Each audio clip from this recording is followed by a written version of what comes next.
Eleanor Hayes ne suppliait pas. Pas quand son mari est mort, pas quand la banque a pris la ferme, pas quand elle a marché 320 kilomètres à travers une prairie brûlante du Wyoming. Elle était avec 3 enfants qui n'avaient pas mangé depuis 6 jours. Mais quand son plus jeune fils s'est effondré dans la poussière, juste là, dans la rue principale de Red Hollow, et le seul homme qui pouvait l'aider était le seul homme de 3 Kendé à n'avoir jamais dit oui à personne. Eleanor Hayes est tombée à genoux. Quoi qu'il en soit, si cette histoire vous touche, abonnez-vous à notre chaîne et suivez Eleanor jusqu'au bout. Indiquez votre ville dans les commentaires. Je veux voir jusqu'où cette histoire a voyagé. L'été de 1872 n'est pas arrivé en douceur dans le territoire du Wyoming. Il est arrivé brutalement, sans ménagement. Comme les mauvaises nouvelles, sans prévenir et sans s'excuser. Il a tout brûlé sur son passage, ne laissant qu'une terre pâle et craquelée. L'herbe le long de la route de Loram avait jauni 3 semaines plus tôt que d'habitude. Les lits des ruisseaux traversaient les pâturages du sud de Red Hollow. À la fin du mois de juin, ils n'étaient plus que de minces filets argentés, et les anciennes de la ville disaient ne pas avoir vu un été pareil depuis avant la guerre. Personne n'était d'humeur charitable. C'était la pure vérité. Une femme est arrivée par la route du nord, tirant une charrette à bras. 3 enfants trébuchaient derrière elle. Les habitants de Red Hollow ont fait ce que font les gens des terres rudes quand ils voient les ennuis arriver. Ils ont observé de loin. Ils ont secoué la tête et sont rentrés chez eux. Eleanor Hayes avait les cheveux bruns, rendus crépus par la chaleur. Une robe en calicot lavée si souvent que les motifs s'étaient estompés en fantômes de fleurs, et des yeux de la couleur de l'eau d'un ruisseau à la fin de l'automne. Gris-vert et très calme, le genre d'yeux qui en avait déjà trop vu, et qui décidait encore de ce qu'il fallait en faire. Elle avait 31 ans. Elle ne les faisait pas. Elle paraissait plus vieille et plus jeune à la fois. Comme les femmes qui ont porté un fardeau trop lourd, trop longtemps, elle a arrêté la charrette à bras à l'entrée de la rue principale. Derrière elle, Samuel, 14 ans, s'efforçait si fort d'être un homme que c'en était douloureux à voir. Il tenait Noah par le bras. Le deuxième garçon avait 10 ans et était mince comme un roseau. Son visage avait la couleur de la vieille cire. Ses pieds bougeaient encore, mais à peine. Il ne s'était pas plaint une seule fois en 3 jours. C'est ce qui effrayait le plus Eleanor. Les plaintes signifiaient qu'il se battait. Le silence signifiait autre chose. Clara avait 6 ans. Elle était blottie contre Eleanor, serrant l'ourlette de sa robe dans ses petits poings, sans dire un mot. « On va d'abord chercher de l'eau », dit Eleanor. Sa voix était calme et sans inflexion, la voix de quelqu'un qui avait pris une décision et n'était pas intéressé par la discussion. « Il y a une pompe au bout de la rue », dit Samuel. Il scrutait la ville comme il avait appris à le faire dans chaque ville. Il vérifiait les sorties, les visages. Il cherchait qui avait l'air de vouloir des ennuis et qui avait l'air de vouloir aider. Ces 3 dernières semaines, le ratio n'avait pas été encourageant. Je la vois, bien. Elle prit l'autre bras de Noah. « Tu peux marcher, mon grand? »« Oui, maman, » dit Noah. Il fit 3 pas de plus, puis ses genoux ont lâché. C'est arrivé vite et lentement à la fois, comme toutes les chutes. Samuel a tenté de le rattraper et a supporté la majeure partie de son poids. Mais ils sont tous les deux tombés dans la poussière au bord de la rue. Eleanor était à leur côté avant même d'avoir décidé de bouger.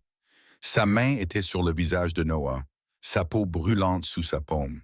Noah, elle garda une voix égale. Elle ne pouvait pas se permettre de craquer. « Regarde-moi. » Ses yeux s'ouvrirent. Ils étaient vitreux et trop brillants. « Je vais bien, » dit-il. Ses lèvres étaient sèches et gercées. « J'ai juste trébuché. »« Tu n'as pas trébuché, » dit Samuel doucement. « J'ai trébuché, Sam. »« Tu es tombé. »« J'ai trébuché sur une pierre. »« Il n'y a pas de pierre, Noah. » Eleanor leva les yeux. Un petit groupe d'habitants s'était rassemblé à une distance respectable. Des femmes avec des panières de marché, un homme en tablier de magasin. 2 garçons de l'âge de Samuel observaient avec la curiosité franche de ceux qui regardent un problème qui n'est pas le leur. « Y a-t-il un médecin dans cette ville? » demanda Eleanor. Personne ne répondit immédiatement. Puis la femme au panier de marché dit prudemment, « Le docteur Morris est à Cheyenne. Il ne sera pas de retour avant jeudi. »« Un médecin par là avant jeudi, » répéta Eleanor. « C'est ça. » Elle regarda Noah, et elle regarda la pompe au bout de la rue. Elle fit le calcul de ce qu'elle avait. 400, une gourde à moitié pleine. Une lanière de porc salée séchée que les 3 enfants avaient refusée la veille. Leur bouche était trop sèche pour la mâcher. Elle pensa à ce dont elle avait besoin et au fossé qui séparait les deux. Puis elle entendit le chariot. Il venait du nord de la rue principale. C'était un lourd chariot de ravitaillement tiré par 2 chevaux de trait. Il était chargé de bois et de sacs de nourriture. L'homme qui le conduisait avait son chapeau baissé pour se protéger du soleil. Il tenait les rênes avec l'aisance de 20 ans de pratique. Ses poignets étaient souples, sans hâte, comme si les chevaux savaient où ils allaient et qu'il était juste là pour le confirmer. Il s'arrêta près du magasin général et descendit. Il ne jeta pas un regard au petit drame qui se jouait à 30 mètres de là. Il était grand, bien plus de 6 pieds et mince. Le genre de minceur qui vient du travail acharné, pas de la faim.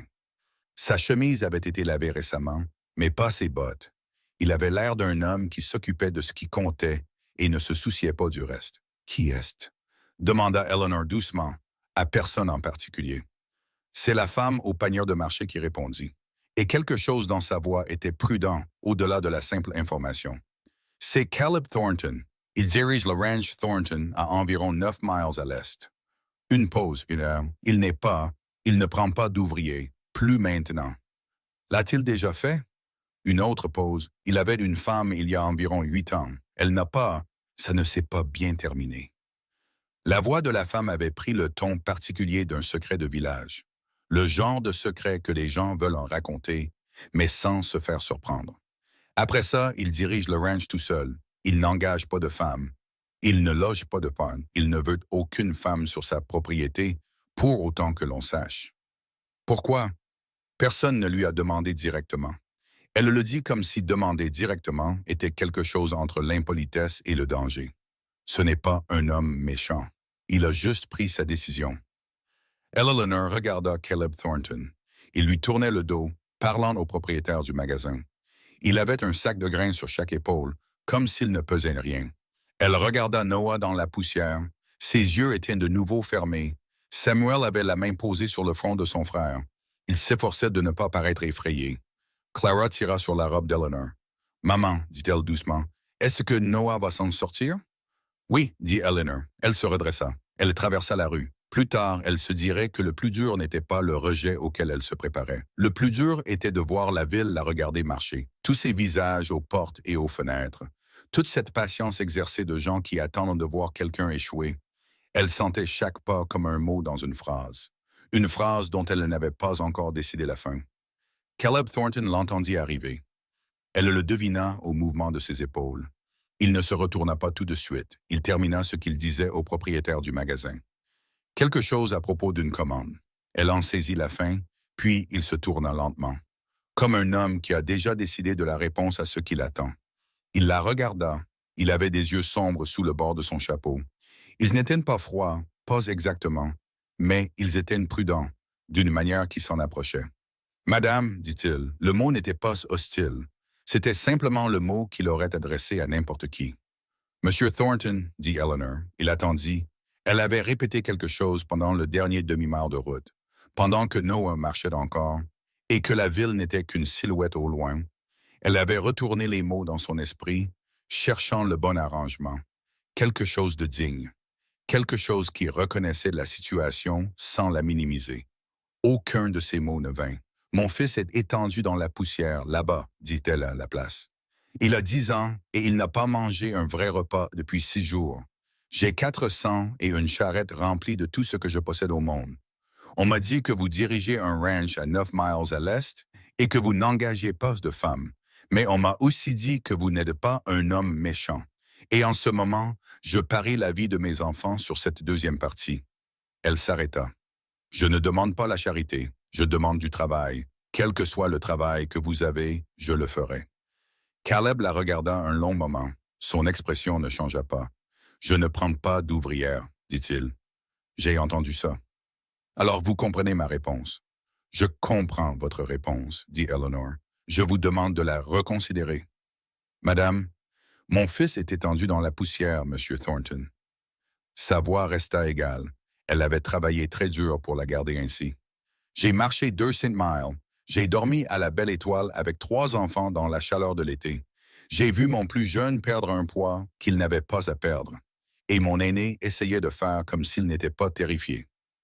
Elle soutint son regard. Je ne vous demande pas de vous soucier de tout ça.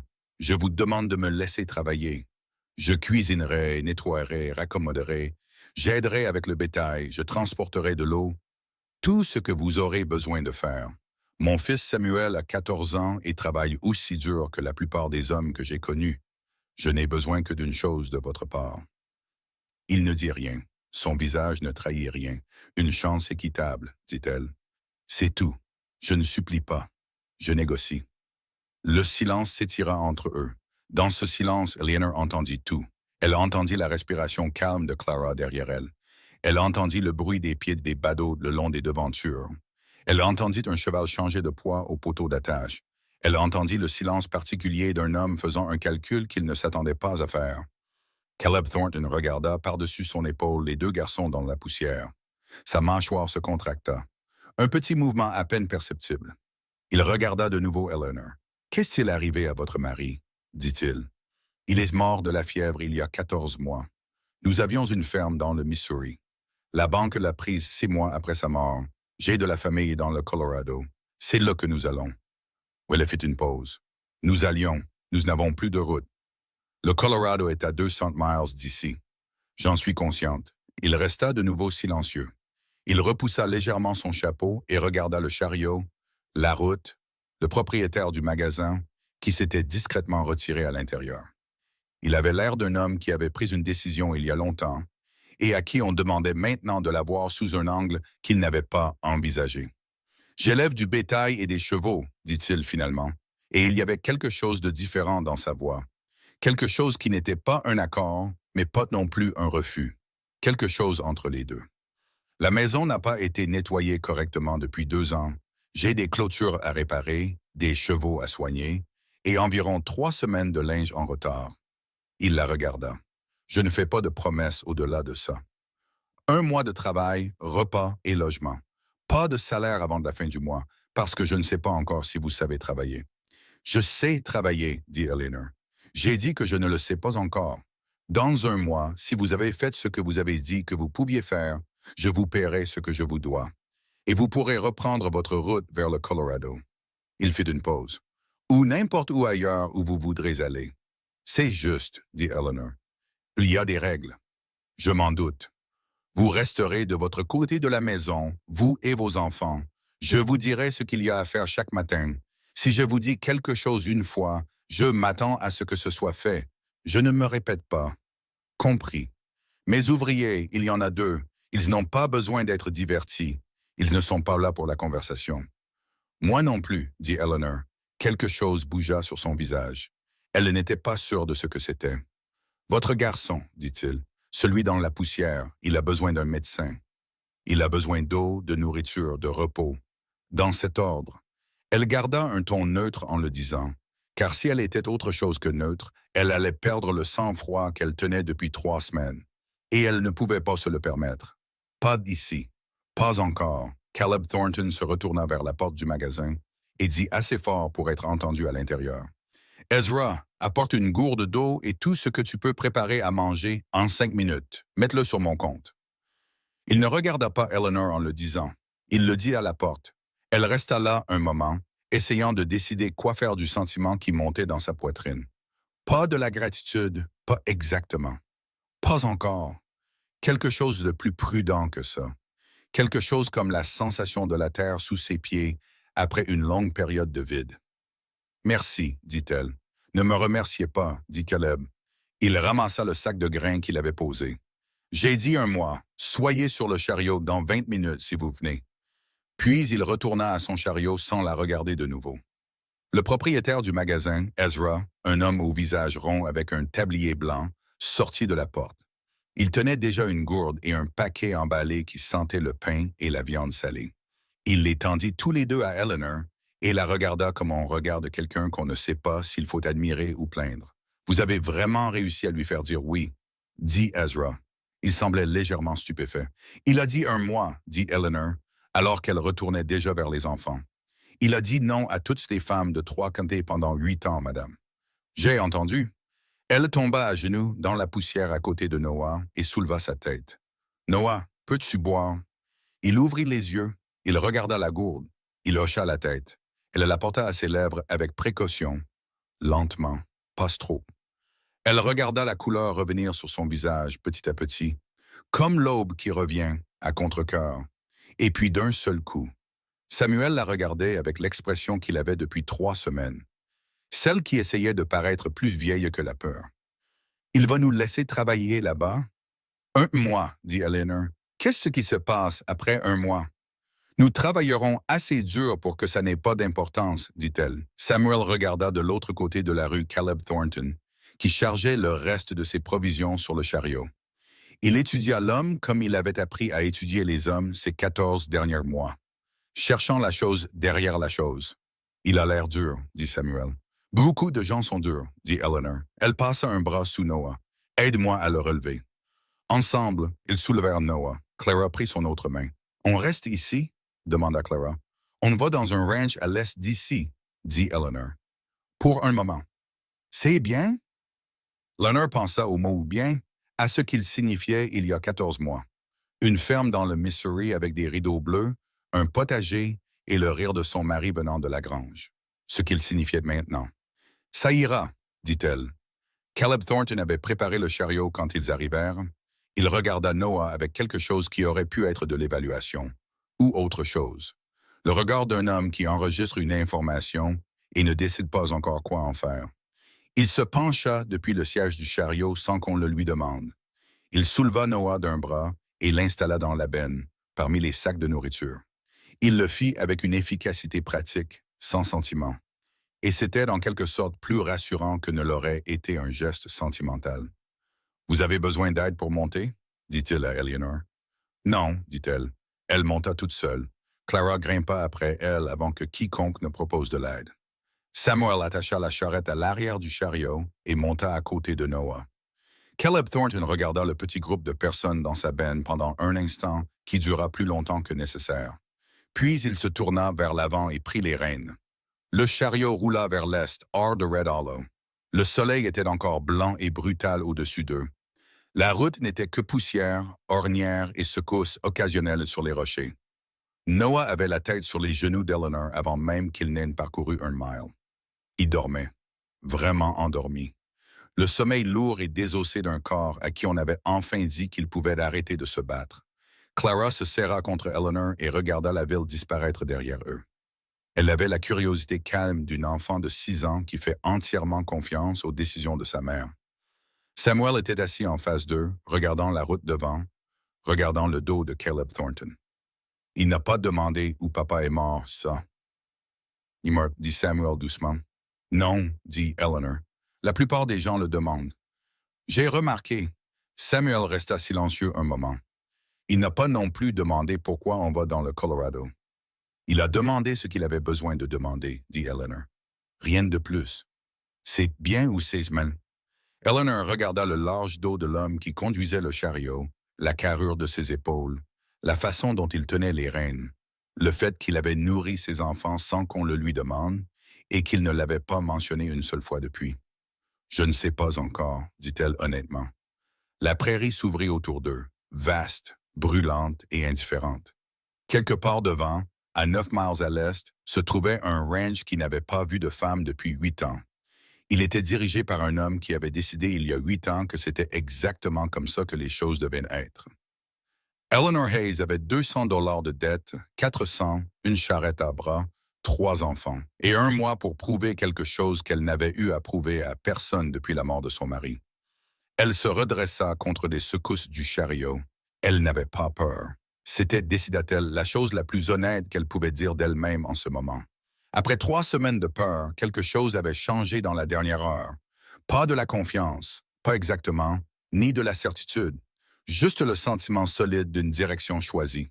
Elle avait 1 mois. Elle avait l'intention de le faire compter. Le ranch apparut alors que le soleil commençait sa longue descente vers l'ouest. Un groupe de bâtiments adossés à une crête basse, une grange qui avait connu des jours meilleurs, une maison plus grande qu'elle ne l'avait imaginée. Une série d'enclos avec des chevaux se déplaçant le long des clôtures. Caleb arrêta le chariot devant la maison principale et descendit. Ces deux ouvriers, un homme âgé et nerveux nommé Hall et un jeune homme calme nommé Denny, sortirent de la grange. Ils s'arrêtèrent à la vue d'Eleanor et des enfants descendant du chariot.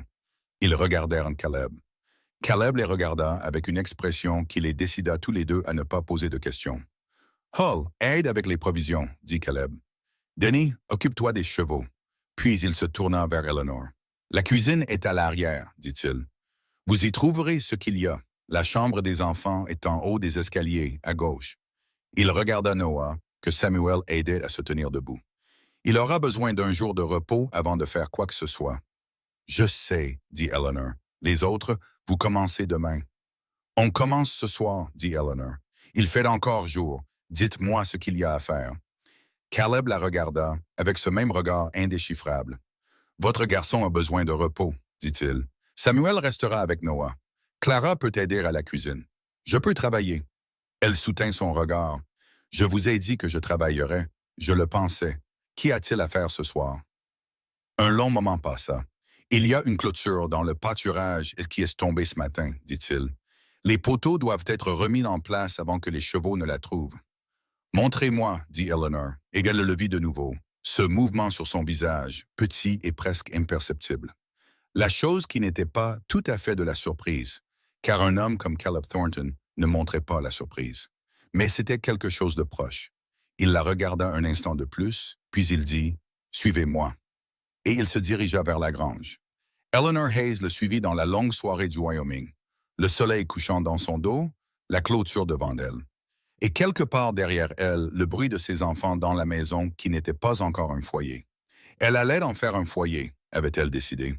Et Eleanor Hayes, comme quiconque ayant marché 200 miles en pleine chaleur estivale avec 3 enfants et sans argent vous le dirait, ne prenait pas de décision qu'elle n'avait pas l'intention de tenir.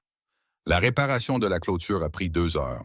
Eleanor ne le savait pas. Elle savait seulement qu'au moment où le dernier poteau était planté et le fil tendu et attaché, ses mains saignaient à 2 endroits. Et ses épaules lui donnaient l'impression qu'on les avait lentement dévissées de leurs articulations toute la soirée. Elle ne mentionna aucune de ces choses. Elle enroula sa main droite dans l'ourlet de son jupon, là où le fil l'avait coupé, et continua de travailler jusqu'à ce que Caleb dise « Ça suffit ». Et il le pensait. Il n'avait pas beaucoup parlé pendant qu'il travaillait. C'était bien. Eleanor n'était pas là pour la conversation. Elle était là pour lui montrer que ce qu'elle avait dit était vrai. Et la clôture en était la preuve. Et la preuve n'avait pas besoin de narration. En revenant vers la maison dans la dernière lueur grise, elle l'entendit dire derrière elle. « Vous avez déjà réparé des clôtures. »« La ferme de mon mari, » dit-elle. « Le Missouri a ses propres idées sur la façon dont les clôtures doivent tenir. » Une pause. « Vous n'êtes pas fragile. »« Non, » dit-elle. « Je ne le suis pas. » C'était tout, mais elle le nota. Le ton, la façon dont ce n'était pas exactement un compliment. Plutôt un homme mettant à jour un registre qu'il pensait déjà équilibré. À l'intérieur de la maison, elle trouva Clara endormie sur le sol de la cuisine, la tête sur un sac de farine plié. Samuel était assis à table avec Noah, qui était réveillé et mangeait du pain par petites bouchées prudentes. Il le faisait avec la révérence concentrée d'un garçon réapprenant la sensation de la nourriture. « Comment va-t-il » dit Eleanor, à voix basse pour ne pas surprendre Clara. « Mieux, » dit Samuel. Il regarda ses mains. « Tu saignes. »« Je sais, maman. »« De l'eau salée et un chiffon propre, » dit-elle, « après que j'aurai préparé le souper. »« Il n'y a pas de souper de fait, » dit à Samuel. Elle avait l'air un peu coupable. « Je ne savais pas. Je trouverai quelque chose. » Elle se dirigeait déjà vers le garde-manger. Ce qu'elle trouva était suffisant. Des haricots secs, un jarret de pocho, de la semoule de maïs, du fromage dur, qui était juste du bon côté du comestible. Elle alluma un feu dans le poêle sans demander où quoi que ce soit était rangé. Elle mit une marmite sur le feu et coupait le fromage quand Caleb entra dans la cuisine et s'arrêta. Il regarda le feu. Il regarda la marmite. Il regarda Eleanor avec sa main en sang et sa robe poussiéreuse de farine, travaillant à son poêle comme si elle l'avait fait 100 fois. Elle le sentit décider quelque chose.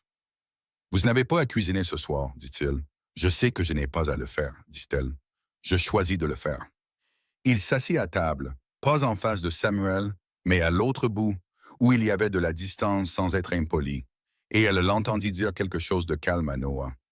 Elle ne saisit pas les mots. Elle entendit Noah répondre « Oui, monsieur ». Et puis il y eut un silence qui était en quelque sorte moins froid que le silence d'il y a une heure. Ils ont soupé à cette table de cuisine, tous les 5. Ce n'était pas le plan. Et ce n'était probablement pas ce que Caleb avait prévu en acceptant tout cela. Mais il n'y avait pas de manière polie de séparer la situation une fois que la nourriture était sur la table et que 3 enfants étaient dans la pièce. Hall et Denny avaient pris leurs assiettes pour retourner au dortoir. Il n'y avait que Caleb à un bout, Eleanor à l'autre, et les enfants entre eux. Ils étaient calmes, fatigués et mangeaient avec le sérieux désespéré de gens qui n'avaient pas eu de repas chaud depuis trop longtemps. Clara termina la première. Elle s'essuya la bouche avec le dos de sa main, regarda Caleb avec le regard direct que seuls les enfants de 6 ans osent utiliser sur les étrangers, et dit « Vous avez beaucoup de chevaux. »« C'est vrai, » dit Caleb. « Comment s'appellent-ils » Une brève pause. « Ils n'ont pas tous de nom. » L'expression de Clara montra clairement qu'elle considérait cela comme un échec personnel significatif. « Pourquoi pas? » « Clara, » dit Eleanor. « C'est une question juste, » dit Caleb. Il ne regarda pas Eleanor en le disant, mais il y avait quelque chose de presque sec dans sa voix. Quelque chose qui n'était pas tout à fait de l'humour, mais qui en était proche. Il regarda Clara. « Je te dirai leur nom demain. » Clara réfléchit à cela, puis, apparemment satisfaite, elle hocha la tête et retourna à son pain. Noah s'endormit à table avant qu'Eleanor n'ait débarrassé les assiettes. Samuel le porta à l'étage sans qu'on le lui demande. Eleanor regarda le dos de son fils aîné monter les escaliers. La carrure de ses jeunes épaules, la façon prudente dont il naviguait chaque marche avec le poids de son frère. Et elle sentit cette douleur familière, celle qu'elle portait depuis le jour où elle avait réalisé que Samuel avait cessé d'être un enfant, et elle ne pouvait pas dire exactement quand c'était arrivé. Elle faisait la vaisselle quand Caleb parla derrière elle. « Le garçon, Samuel, dit-il, il a été l'homme de la famille. » Ce n'était pas une question. Eleanor ne le traita pas comme tel. « Depuis la mort de son père, dit-elle. Quel âge avait-il quand c'est arrivé? » 13 ans. Elle garda les mains dans l'eau de vaisselle. Il a fait tout ce que j'avais besoin qu'il fasse et ne s'est jamais plaint une seule fois. Caleb resta silencieux un moment, puis « C'est une lourde charge à mettre sur un garçon. » Les mains d'Eleanor s'immobilisèrent. Elle se retourna. « Je ne lui ai pas imposé ça, dit-elle. Il l'a pris sur lui. J'essaie de l'en décharger depuis. » Elle soutint le regard de Caleb à travers la cuisine. « Il y a une différence. » Il la regarda, ce même regard prudent et évaluateur, comme s'il testait le poids de quelque chose. « Oui, dit-il finalement. Je suppose qu'il y en a une. » Il alla se coucher peu de temps après, et Eleanor resta seule dans la cuisine quelques minutes. Elle écoutait les bruits inhabituels de ranch s'installant dans la nuit. Le craquement de la maison, les chevaux dans l'enclos, le vent sous les combles. Elle s'était attendue à avoir peur ce soir, ou du moins à être incertaine. Elle ne ressentit ni l'un ni l'autre. Elle se sentait fatiguée et présente, et sous ces 2 sentiments, quelque chose qu'elle reconnut prudemment comme le premier signe d'un mouvement vers l'avant. Elle éteignit la lampe et monta à l'étage. La première semaine aurait dû être plus difficile qu'elle ne l'a été. C'était l'évaluation honnête d'Eleanor. Elle se la fit en privé à la fin du 7e jour, en étendant le linge. La corde était tendue entre la maison et le premier poteau de clôture. Elle s'était attendue à de la résistance de la part de Caleb, des ouvriers, du travail lui-même. Elle avait eu raison pour le travail. Le linge seul avait pris 2 jours entiers. La cuisine avait pris la majeure partie du 3e. L'état de la maison de Caleb Thornton était celui d'un homme qui gérait un espace sans s'en soucier. Fonctionnel comme une grange et fonctionnel, assez propre pour ne pas être un danger, rien de plus. Elle en fit plus sans demander la permission. Ce fut la première tension. C'est arrivé le 4e jour, quand elle a déplacé la table principale de 6 pouces vers la gauche. C'était pour mieux capter la lumière du matin. Caleb est entré, s'est arrêté et a regardé la table comme un homme regarde quelque chose qui a changé sans son autorisation. « J'ai déplacé la table », dit Eleanor avant qu'il ne puisse parler. « Je vois ça. La lumière est meilleure le matin. Noah peut lire à table, avant ses corvées sans se fatiguer les yeux. » Une pause. La table était là où elle était pour une raison. Quelle raison? Il ouvrit la bouche, la referma. Eleanor réalisa avec une attention tranquille qu'il n'y avait aucune raison. La table était là où elle était parce que c'était là qu'elle avait toujours été, et ce n'était pas une raison en soi. Si vous voulez qu'elle soit remise en place, dit-elle, je la remettrai en place. Il regarda la table un instant de plus. Laissez-la, dit-il, et il sortit. Elle compta cela comme quelque chose, pas une victoire, quelque chose de plus petit et de plus utile qu'une victoire. Les enfants étaient la variable que Caleb Thornton n'avait pas prévue. Cela devint clair dans les 3 premiers jours. Il avait accepté la présence d'Eleanor, l'avait calculé dans sa routine.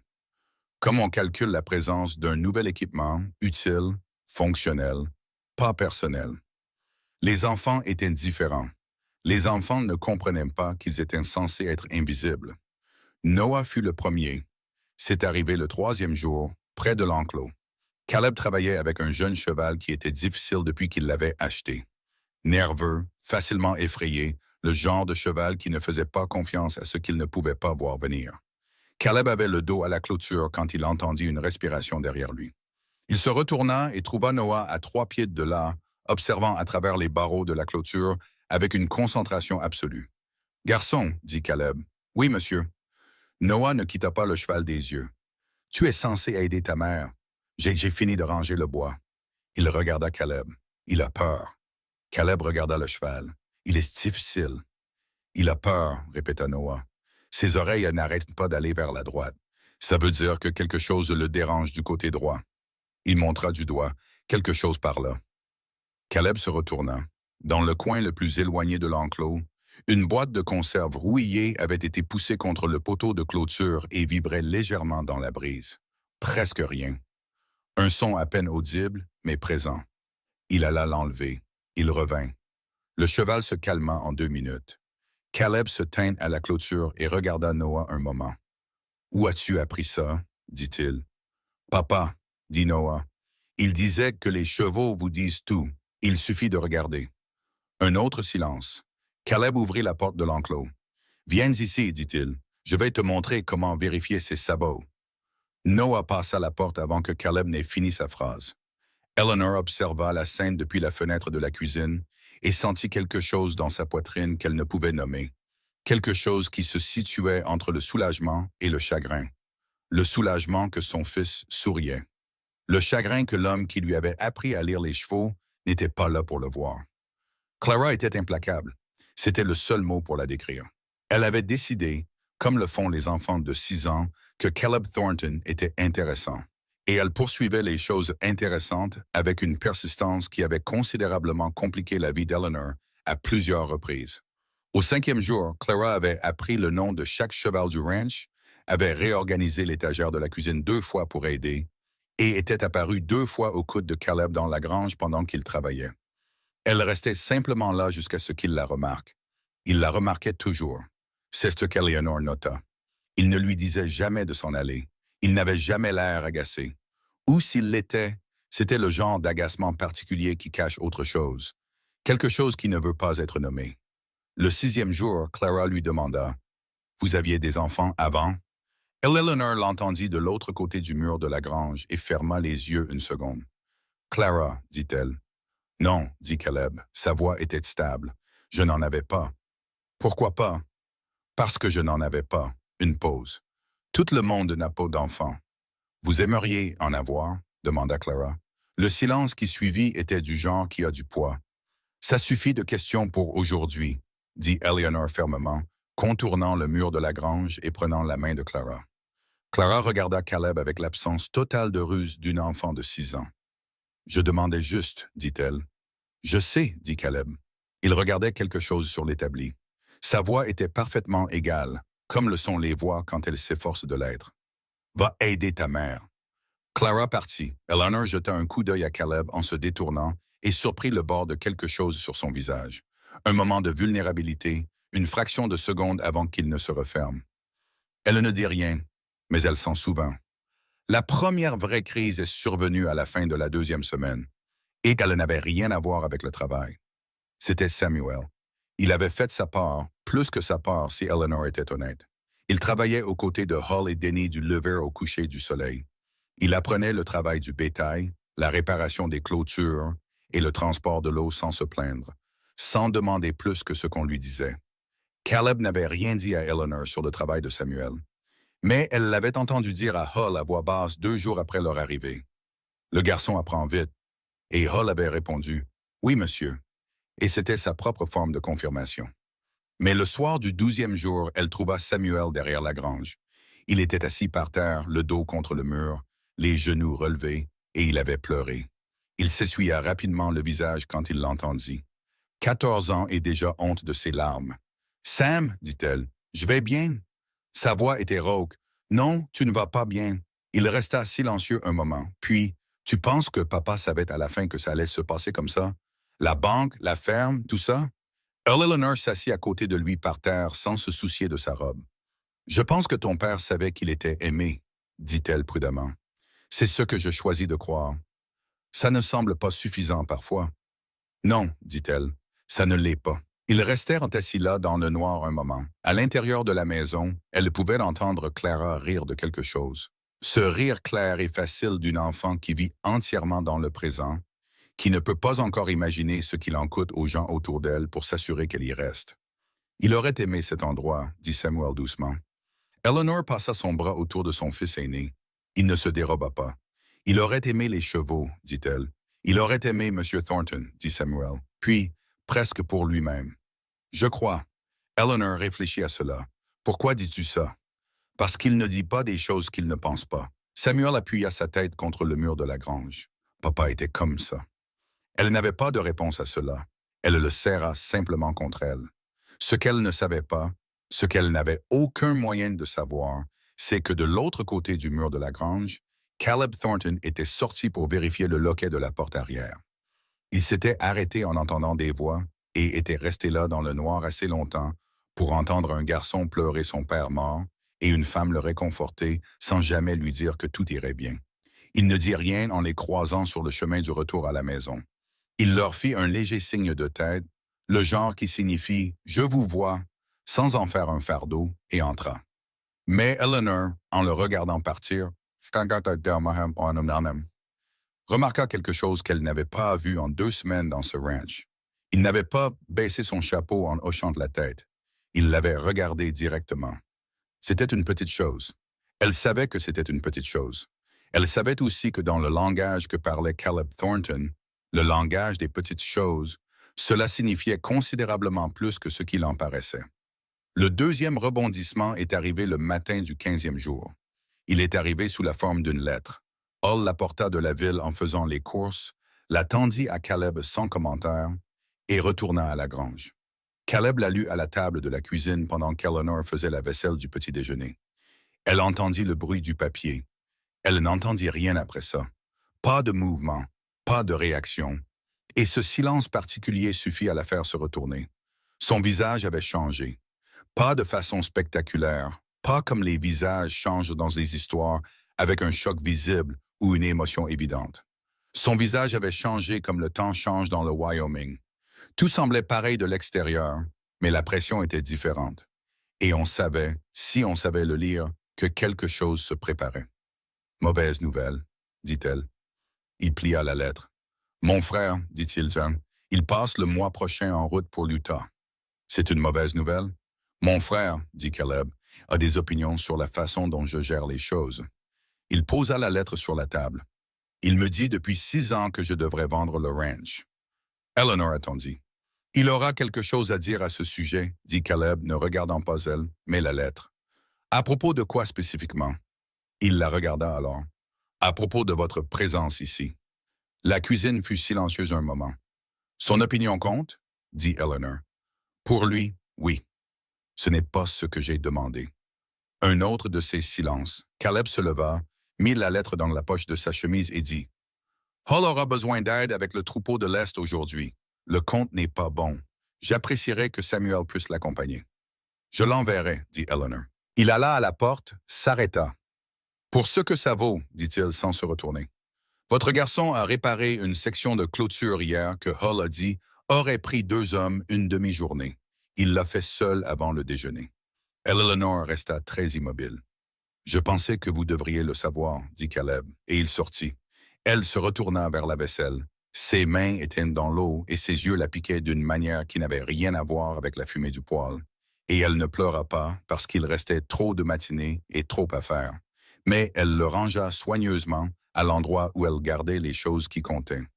L'endroit qu'elle n'avait pas ouvert depuis le Missouri, depuis la dernière nuit où son mari avait été assez bien pour s'asseoir sur le porche, depuis la dernière fois que quelqu'un lui avait dit quelque chose sur ses enfants qui la rendait fière sans la rendre aussi effrayée.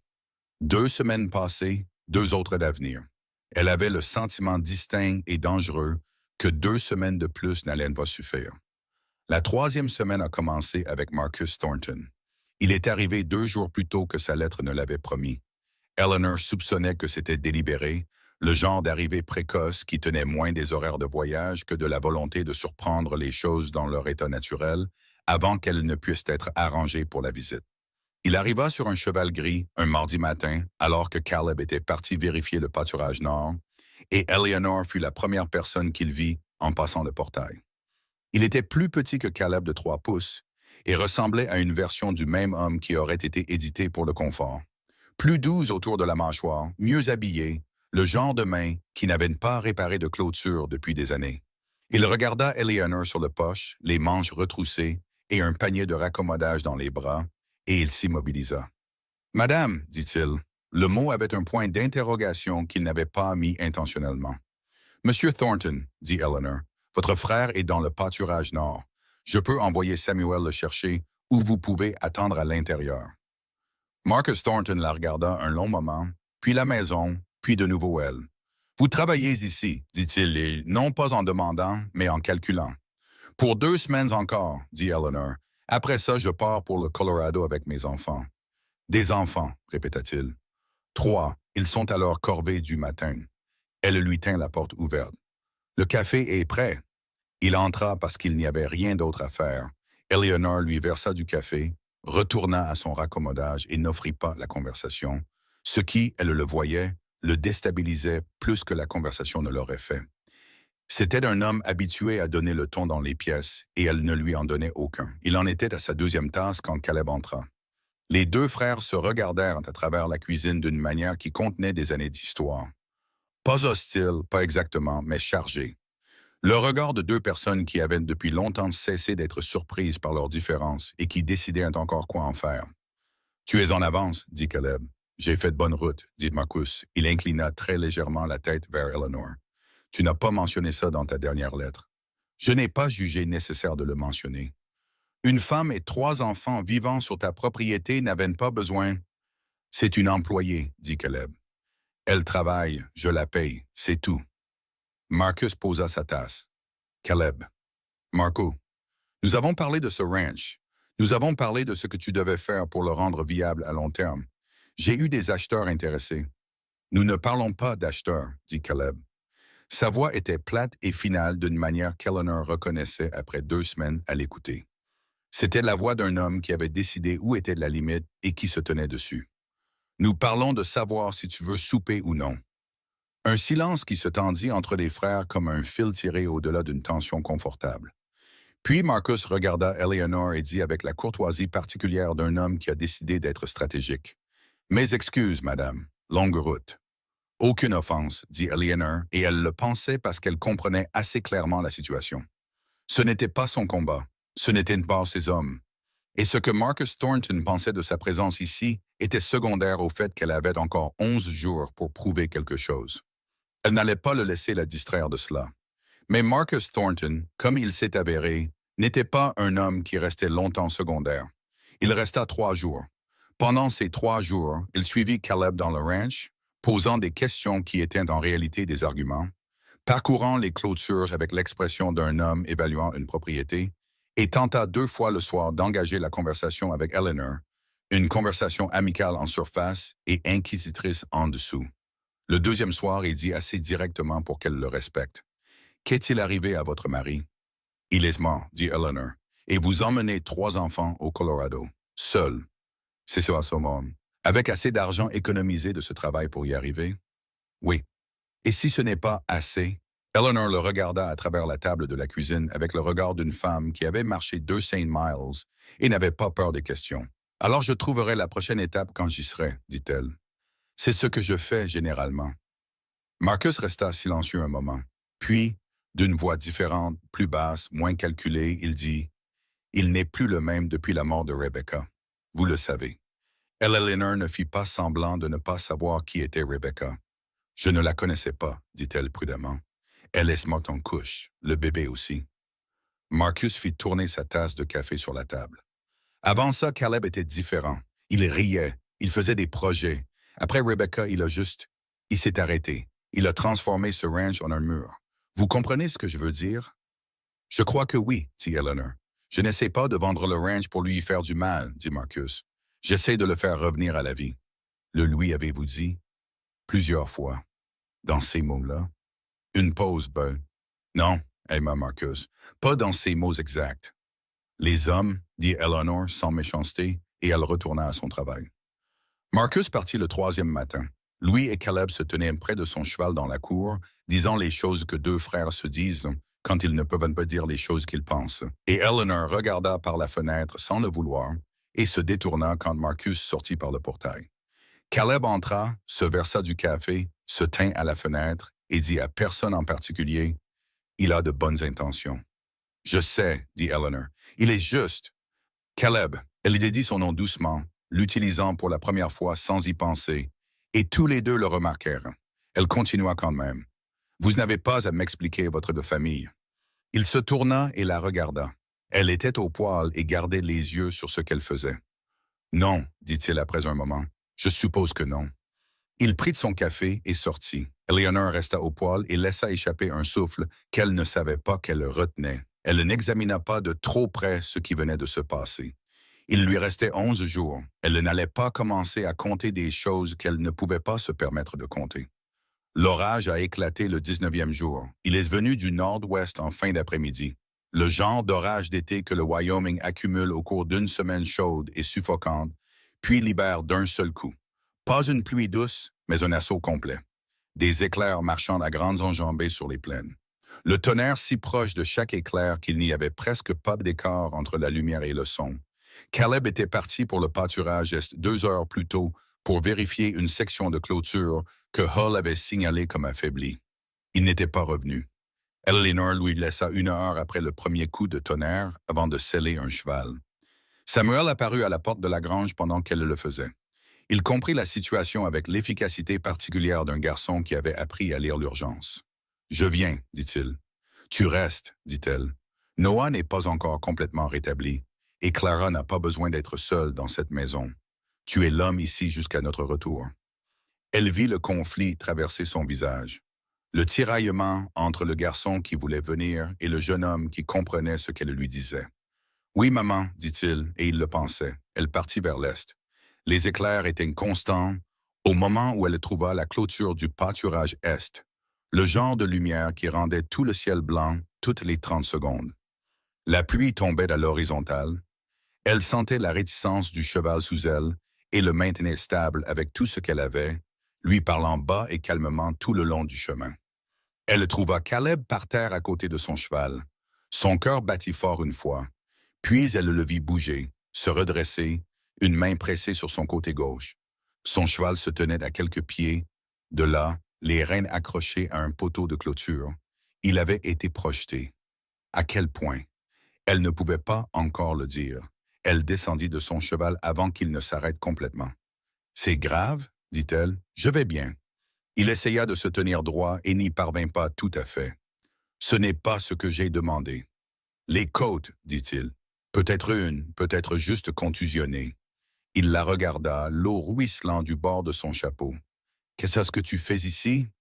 Tu n'es pas revenu. » « Je peux retrouver mon chemin tout seul dans un orage avec un cheval effrayé et une côte fêlée. » Elle était déjà près de son cheval, vérifiant les rênes, passant une main sur l'encolure de l'animal pour le calmer. « Tu peux monter? » J'ai dit « Caleb. » Elle se retourna et le regarda avec l'expression particulière d'une femme qui n'avait pas le temps pour la fierté en ce moment. « Tu peux monter ou pas? » Une pause. « Avec de l'aide, dit-il, comme si les mots lui coûtaient quelque chose. »« Alors allons-y, dit-elle. » Le faire monter fut plus difficile qu'elle ne le laissa paraître. Il faisait 6 pieds de muscles et d'entêtement. Et quand elle mit son épaule sous son bras pour le hisser, elle le sentit essayer de prendre la majeure partie de son propre poids et échouer. et elle sentit le moment où il cessa d'essayer de le cacher. Le souffle court entre ses dents, la main se resserrant sur le pommeau de la selle. « Je te tiens, dit-elle. Elle le dit de la même manière qu'elle disait les choses à Noah quand il était malade, à Clara quand elle avait peur. De manière factuelle, pas un réconfort, mais un fait. Il monta. Elle lui tendit ses rênes. Elle remonta sur son propre cheval. Ils retournèrent à travers l'orage, côte à côte, sans parler, les éclairs les précédant comme quelque chose ouvrant un chemin. Quand ils arrivèrent à la grange, qu'ils mirent les chevaux à l'abri, que la porte fut fermée contre la pluie et que le calme relatif de la grange les enveloppa, c'est là que ça s'est passé. Caleb était assis sur une botte de foin, son chapeau à la main, reprenant son souffle. Eleanor vérifiait le cheval qu'elle avait emprunté pour des coupures de fil de fer. La lampe se balançait avec le vent qui s'engouffrait par les interstices de la grange. « Rebecca », dit-il, le nom sans aucune introduction, comme s'il attendait dans sa bouche. Eleanor s'immobilisa. Elle ne se retourna pas. « Ma femme, dit-il, il y a 8 ans. » Une pause. Elle voulait une grande famille, 4, 5 enfants. Elle disait que la maison avait besoin d'être remplie. Eleanor attendit. « Le bébé est arrivé en avance, dit-il. Il n'y avait rien. Le docteur n'a pas pu, les deux dans la même nuit. » Sa voix était égale, mais elle pouvait entendre ce qu'il y avait sous cette égalité. Elle avait appris sa voix maintenant. Elle savait où était le mur. Après ça, j'ai décidé que la maison n'avait pas besoin d'être remplie, qu'elle était mieux vide. Il s'arrêta. Eleanor se retourna. Il regardait son chapeau. La lampe dessinait des ombres sur les lignes de son visage. « Et puis tu as conduit ton chariot à travers ma ville, dit-il. » Il leva les yeux. Elle soutint son regard et ne détourna pas les yeux. « Je suis désolé pour Rebecca, dit-elle, et pour votre enfant. » Elle le dit simplement, sans théâtralité. « C'est une perte qui n'a pas de fond. » Il hocha la tête une fois, légèrement. « Mais la maison, dit-elle très prudemment, elle n'est plus vide. » Le silence était différent cette fois.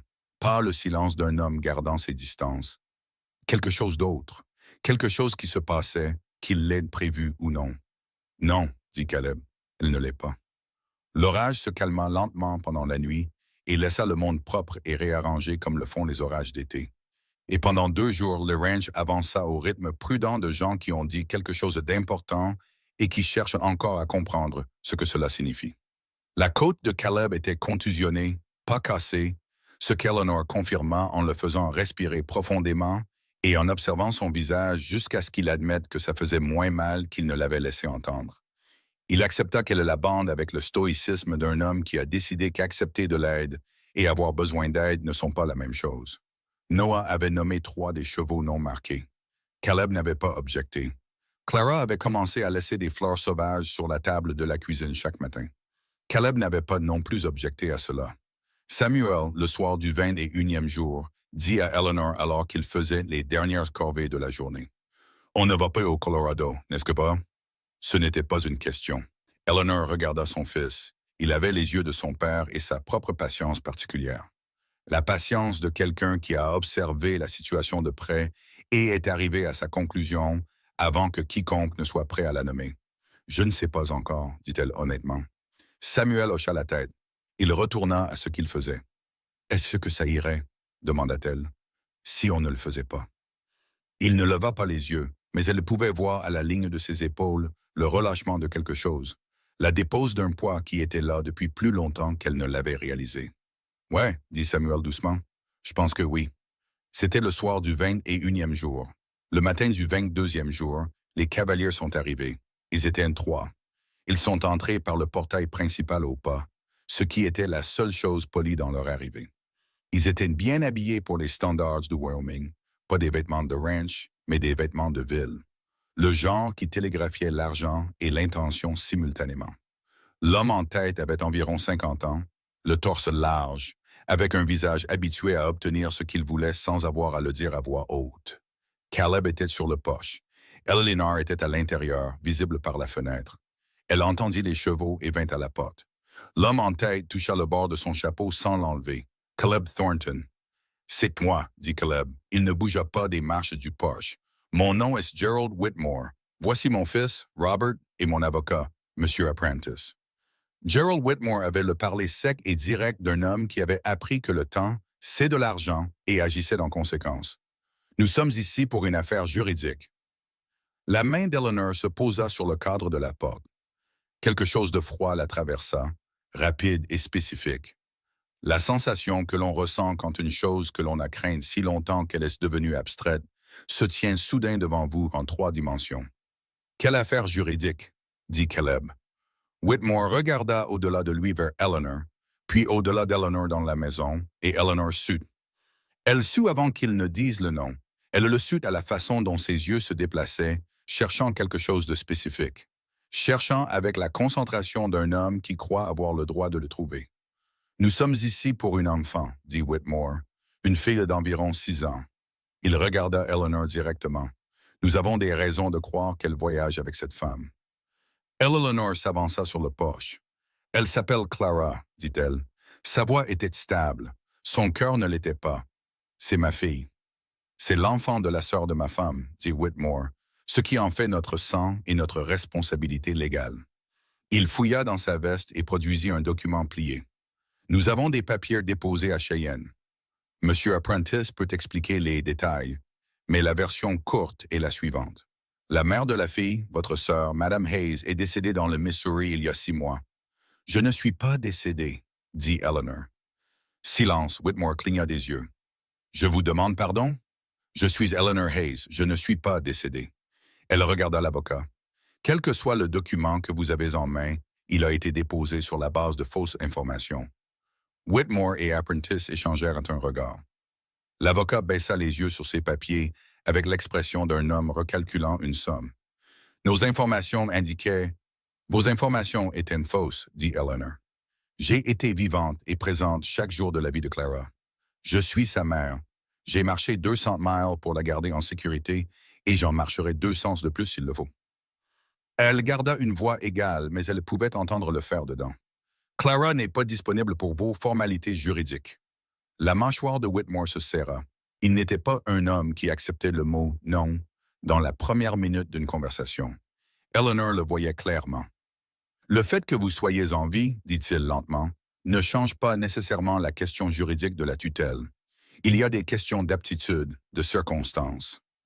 Son regard parcourut le ranch avec le regard évaluateur qu'elle avait déjà vu sur le visage de Marcus Thornton, mais en plus froid.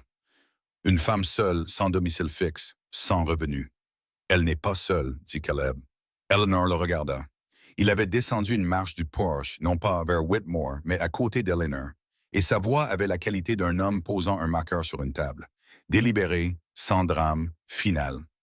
Elle travaille dans ce ranch, dit Caleb. Elle et ses enfants vivent ici. C'est une adresse permanente et je m'en porterai garant personnellement devant n'importe quel tribunal que vous choisirez. Whitmore étudia Caleb un moment. Il était doué pour lire le pouvoir et il le lisait maintenant. Il évaluait l'homme, le ranch, la qualité particulière de calme que Caleb Thornton possédait, celle qui n'avait pas besoin d'élever la voix. Ce n'est pas fini, dit Whitmore. Très bien, dit Caleb. Finissez-le à Cheyenne devant un juge. Nous y serons. Whitmore replia son document dans sa veste. Il regarda Eleanor une dernière fois avec le regard d'un homme à qui on a dit que le calendrier avait changé, pas le résultat. Puis les 3 cavaliers se tournèrent et repassèrent le portail. Eleanor resta sur les marches du porche jusqu'à ce qu'il soit hors de vue. Elle était consciente de sa respiration. Trop rapide, trop superficielle, et elle se força à la ralentir par la seule volonté. 3 respirations. 4. Comment savait-il où elle était, dit-elle. Red Hollow est une petite ville, dit Caleb. Les nouvelles voyages, ils ont dit que j'étais morte. J'ai entendu. Ils avaient des papiers déposés à Cheyenne. Elle se tourna et le regarda. Ça demande de la planification, Caleb. Ce n'est pas quelqu'un qui a entendu une rumeur. C'est quelqu'un qui la voulait et qui a cherché un moyen. Son visage s'était figé de la manière dont il se figeait quand il réfléchissait à quelque chose. Savez-vous qui ils sont? Pour la famille de Clara. Mon mari avait une sœur, dit Eleanor lentement. Elle a épousé un homme nommé Whitmore. Je ne l'ai jamais rencontré. Elle et mon mari n'étaient pas proches. Elle pressa ses doigts sur sa bouche un moment, réfléchissant. Clara n'était qu'un bébé quand la sœur de mon mari est morte. Il n'a jamais été question de... Ils n'ont jamais montré d'intérêt. Jusqu'à maintenant, dit Caleb. Jusqu'à maintenant. Elle regarda le portail où les cavaliers avaient disparu. Pourquoi maintenant? Caleb ne dit rien un moment. Il y a des terres Whitmore au nord de Cheyenne, dit-il. Le nom de Gerald Whitmore a été mentionné dans une affaire de droit sur l'eau dont j'ai entendu parler au printemps dernier. Il essaye d'étendre sa revendication vers l'Est. Il fit une pause. La ferme de votre mari, avait-elle une source d'eau? Eleanor s'immobilisa. Il y avait un ruisseau, dit-elle, de l'eau courante. Mon mari disait toujours que c'était pour ça que la terre valait ce qu'elle valait. Elle sentit les pièces s'emboîter d'une manière qui lui glaça la poitrine. La banque a pris la ferme, mais les droits sur l'eau iraient au prochain héritier légal de la famille Hayes, dit Caleb. Si votre mari n'avait pas d'enfants survivants. Le silence qui suivit fut la chose la plus assourdissante qu'Eleanor ait entendue depuis son arrivée à Red Hollow 2 semaines et demie plus tôt. Clara, dit-elle. Clara, dit Caleb. Elle le sentit alors, tout le poids de la chose s'abattre. Pas du chagrin, pas encore, mais le vertige particulier de réaliser que le danger n'avait jamais été ce qu'elle avait pensé. Les Whitmore ne voulaient pas de Clara par amour. Ils ne la voulaient pas par devoir. Ils la voulaient parce qu'elle valait quelque chose sur le papier.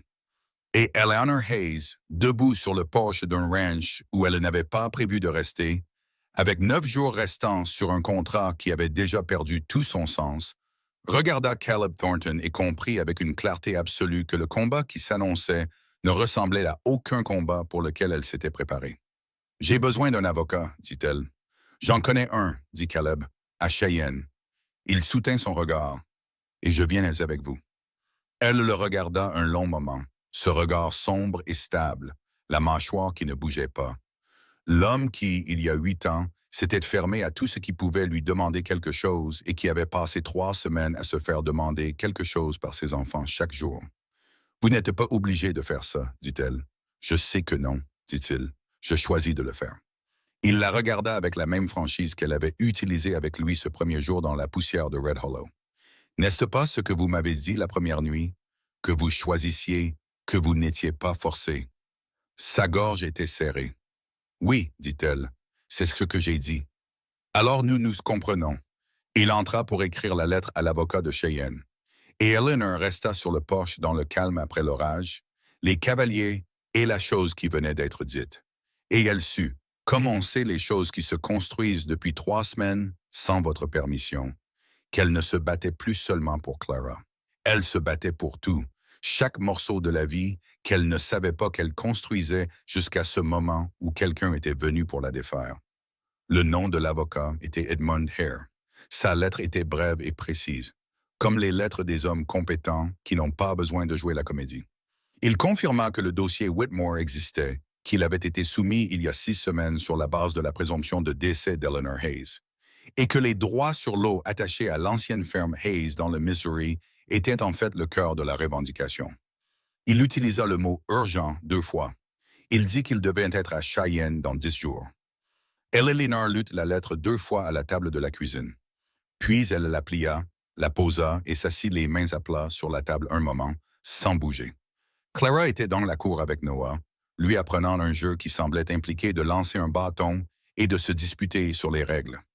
Leur voix parvenait par la fenêtre en éclats vifs et irréguliers.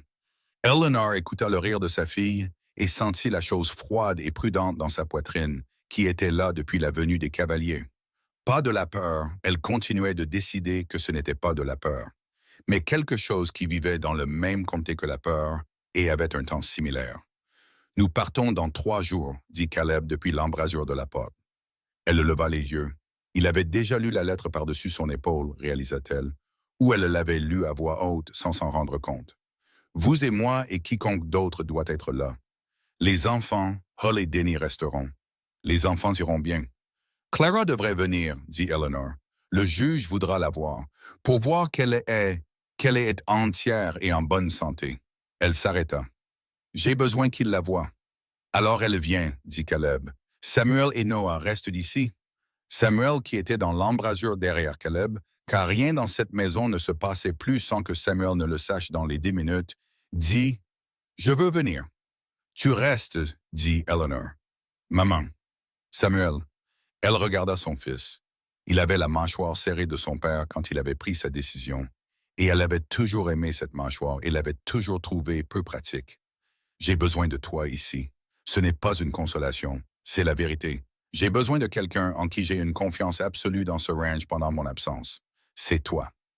Elle soutint son regard. Tu comprends? Un long moment. Samuel regarda Caleb, puis de nouveau sa mère. Oui, maman, dit-il, calme, solide. Bien, dit-elle. Les 3 jours avant le départ furent leur propre forme de tempête. Les papiers que Hare avait demandés, les déclarations qu'Eleanor dut écrire à la main sur la chronologie de la vie de Clara. La date de la mort de son mari James, la ferme, la banque, la marche vers l'ouest. Écrire tout cela en phrases simples et consécutives était différent de le vivre. Le vivre avait été un pied devant l'autre. Un jour, un problème, un mile. L'écrire, c'était voir toute la forme d'un seul coup. Et la forme était plus difficile à regarder qu'elle ne l'avait prévu. Elle était à table tard le deuxième soir quand Caleb descendit. Il ne demanda pas pourquoi elle était encore debout. Il posa une tasse de café devant elle et s'assit en face. « Combien de tout ça savais-tu? » dit-il. « Tu veux dire les droits sur l'eau, la connexion Whitmore. » Rien de tout ça, dit-elle. James ne parlait jamais beaucoup de sa sœur. Ils s'étaient disputés avant notre rencontre. À propos des terres familiales, en fait, ce qui aurait dû me dire quelque chose, je suppose. Elle regarda les papiers devant elle. C'était un homme bon. Il ne me disait juste pas tout. Les hommes ne le font pas, dit Caleb. Il le dit simplement, sans auto-apitoiement. Eleanor le regarda. Y a-t-il quelque chose que tu ne m'as pas dit? Il soutint son regard. La famille de ma femme a essayé de prendre le ranch après sa mort. Ils ont dit que je ne l'avais pas bien traité. Ils ont dit que le chagrin était une preuve. Il le dit fermement, comme il disait les choses qui lui coûtaient.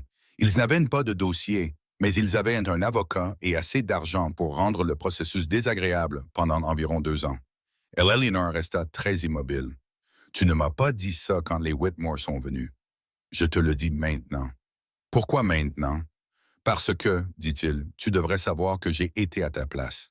Et la sortie n'est pas de se battre plus petit qu'ils ne s'y attendent. » Elle le regarda à travers la table, la lampe entre eux, les papiers, les 2 tasses de café, la maison silencieuse au-dessus d'eux, avec ses enfants endormis. « Se battre plus grand, dit-elle. « Se battre exactement aussi grand que la vérité l'est, dit-il. La vérité est assez grande. » Elle hocha la tête une fois. Elle prit son stylo et se remit à écrire. Il resta à table jusqu'à ce qu'elle ait fini.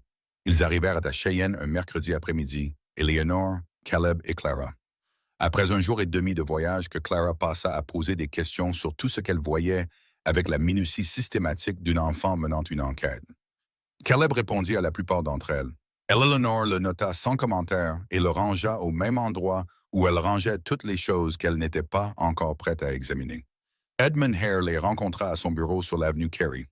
Un homme mince d'une 50aine d'années, les doigts tachés d'encre et les yeux qui bougeaient vite derrière ses lunettes. Le genre d'avocat qui avait clairement passé 30 ans à être sous-estimé et en avait fait un avantage professionnel. Il serra la main d'Eleanor comme s'il le pensait. « Les Whitmore ont un bon avocat, dit-il avant même qu'il ne se soit assis. Apprentice a fait ses études à Saint-Louis. Il est minutieux et il est théâtral, ce qui est une mauvaise combinaison dans une salle d'audience. Il essaiera de vous faire paraître instable. »« Je ne suis pas instable, dit Eleanor. »« Je le sais, il essaiera de faire croire que vous l'êtes. » Hare la regarda fixement. Une veuve sans domicile fixe, voyageant seule avec des enfants, travaillant comme employée. Il utilisera chacun de ces faits, non pas parce qu'il signifie ce qu'il dira qu'il signifie, mais parce que l'histoire sonne d'une certaine manière si vous arrangez les mots correctement. « Alors nous arrangerons les mots différemment, dit Caleb. Hare le regarda. « Votre présence aide considérablement. Un homme de propriété établi se portant garant de son caractère. »« Je ne suis pas là pour me porter garant de son caractère, dit Caleb. Je suis là pour dire la vérité sur ce que j'ai vu pendant 25 jours. » Il jeta un coup d'œil à Eleanor, ce qui est plus que suffisant. Hare l'étudia un moment, puis il dit « Très bien », sur le ton d'un homme qui a revu son évaluation à la hausse. Ils passèrent en revue l'affaire pendant 2 heures. Hare exposa ce que Prentice argumenterait, que les circonstances d'Eleanor faisaient d'elle une tutrice inapte, que les droits sur l'eau faisaient de Clara une pupille d'un intérêt financier significatif, que les Whitmore, en tant que parents de sang, avaient une qualité pour agir. Il exposa leurs contre-arguments, preuves de vie, preuves de soins constants, preuves de la fausse déclaration de décès sur laquelle reposait toute la demande de Whitmore. La falsification était notre point le plus fort, dit Hare. Ils ont déposé sur la base de fausses informations. Délibérément ou par négligence, dans les deux cas, cela mine leur crédibilité auprès du juge. Qui est-ce le juge? Dit Caleb. Harlan Webb. L'expression de Caleb changea d'un degré qu'Eleanor avait appris à lire. Vous le connaissez, dit-elle. Je le connais de nom, dit Caleb prudemment. Il est juste. Il n'aime pas le théâtre. Bien, dit Hare. Alors le théâtre d'Apprentice jouera contre lui. Il regarda Eleanor. Je dois vous demander quelque chose à propos de Clara. Demandez, dit Eleanor. Les Whitmore prétendent qu'elle a un lien de sang avec leur famille par la sœur de votre mari. Ils diront qu'ils peuvent offrir plus de stabilité, plus de ressources. Il fit une pause. L'acte de naissance de Clara, est-il en règle? Oui, déposé dans le Missouri. Son père est James Hayes, sa mère est Eleanor Hayes, les deux avec témoins. Bien, il prit une note. Et elle vous connaît comme sa mère. Elle n'a jamais connu autre chose, dit Eleanor, et sa voix avait pris ce ton plat et dur qu'elle prenait quand elle tenait quelque chose ensemble par la seule force de sa volonté. Elle avait 3 semaines quand la sœur de James est morte. Elle n'a jamais rencontré un Whitmore de sa vie. Hare hocha la tête. Il écrivit quelque chose. Il dit sans lever les yeux. Madame Hayes, dans votre déclaration, vous avez mentionné avoir marché 200 miles. C'est exact. Avec 3 enfants, sans nourriture adéquate, dans la chaleur de l'été. Oui, il leva les yeux. Je vais vous demander de dire cela au tribunal aussi simplement que vous venez de me le dire. Pas comme une performance, juste les faits dans l'ordre. Pouvez-vous le faire? J'ai fait ça toute ma vie, dit Eleanor. Hare la regarda un moment. Puis il dit doucement, je vous crois. L'audience au tribunal était fixée pour le lendemain matin. Ils passèrent la nuit dans une pension à 2 rues du bureau de Hare. Clara dans un lit trop mou à son goût, à en juger par la façon dont elle l'annonça. Et Eleanor sur le lit de camp étroit à côté d'elle, regardant le plafond et écoutant sa fille respirer. Elle pensait à la vérité et à son apparence dans une pièce pleine de gens payés pour l'arranger différemment. Caleb était dans la chambre d'en face. Elle le savait parce qu'elle l'entendit bouger après minuit. Des bottes sur le plancher, les pas prudents d'un homme qui ne dormait pas non plus. Elle ne frappa pas à sa porte. Il ne frappa pas à la sienne. Mais le matin, quand elle descendit avec Clara, il était déjà dans le salon avec 2 tasses de café. Il lui en donna une sans parler, et elle la prit. Et ils se tinrent dans le calme du petit matin, comme 2 personnes qui s'étaient déjà mises d'accord sur quelque chose qui n'avait pas encore été mis en mots. Prête? Dit-il. Oui, dit-elle, et elle l'était. La salle d'audience était plus petite qu'elle ne l'avait imaginé et plus pleine. La nouvelle s'était répandue. Une affaire de garde impliquant des droits sur l'eau et une fausse déclaration de décès avait un certain drame local. Et les bancs du public n'étaient pas vides. Eleanor entra et ne regarda pas le public. Elle regarda l'avant de la salle, prit sa place à côté de Hare, posa ses mains à plat sur la table et les y laissa. Les Whitmore entrèrent de l'autre côté. Gerald Whitmore dans son beau costume, Robert à son coude. Apprentice arrangeant des papiers avec les mouvements nets et délibérés d'un homme qui voulait que tout le monde voie à quel point il était organisé. Gerald Whitmore regarda Eleanor une fois, un regard qui était censé la faire se sentir petite. Elle lui rendit son regard avec celui d'une femme qui avait marché 200 miles et il détourna les yeux le premier. Clara était assise entre Eleanor et Caleb. Elle portait la meilleure robe qu'Eleanor avait pu trouver, ses cheveux bien peignés. Et elle était très sage, comme le sont les enfants quand ils comprennent que quelque chose d'important se passe, même s'ils ne comprennent pas quoi. Le juge Harlan Webb entra, s'assit et regarda la salle avec l'expression d'un homme qui avait vu assez de théâtre pour une vie et était allergique à plus. Il avait la 60aine, était chauve avec une courte barbe blanche et des lunettes de lecture qu'il portait basses sur son nez pour pouvoir regarder les gens par-dessus. Et Eleanor décida immédiatement qu'elle lui faisait confiance. Elle ne savait pas si c'était de la sagesse ou du désespoir. Apprentice commença. Il était bon. Eleanor avait été prévenue qu'il était bon, et il l'était. Il exposa la revendication des Whitmore dans un langage clair et méthodique. Le lien de sang, les droits sur l'eau, l'intérêt financier de l'enfant. Puis il se tourna vers les circonstances d'Eleanor et les arrangea comme Hare l'avait prédit, chaque fait placé comme une pierre pour tracer un chemin particulier. Veuve, vagabonde, ouvrière, sans domicile fixe, enfant voyageant dans des conditions dangereuses. Il dit tout cela sans élever la voix, ce qui rendait la chose pire. Puis il dit, nous noterons en outre que l'arrangement de résidence actuelle de Mme Hayes au ranch d'un homme célibataire, M. Thornton, sans statut formel de tuteur ou de mari, soulève des questions supplémentaires sur l'environnement dans lequel cet enfant a vécu. Eleanor sentit Caleb se figer à côté d'elle. Pas une immobilité de colère, une immobilité délibérée. L'immobilité d'un homme qui a décidé exactement comment il va répondre à quelque chose et qui attend son tour. Hare se leva. Il n'était pas pressé. Il dit, « Votre honneur, mon collègue a présenté le portrait d'une femme dans des circonstances désespérées. Chaque fait qu'il a nommé est exact. Ce qu'il n'a pas mentionné, c'est pourquoi ces circonstances existent. » Il se tourna vers le public, puis de nouveau vers le juge. Le mari de Mme Hayes est mort il y a 14 mois.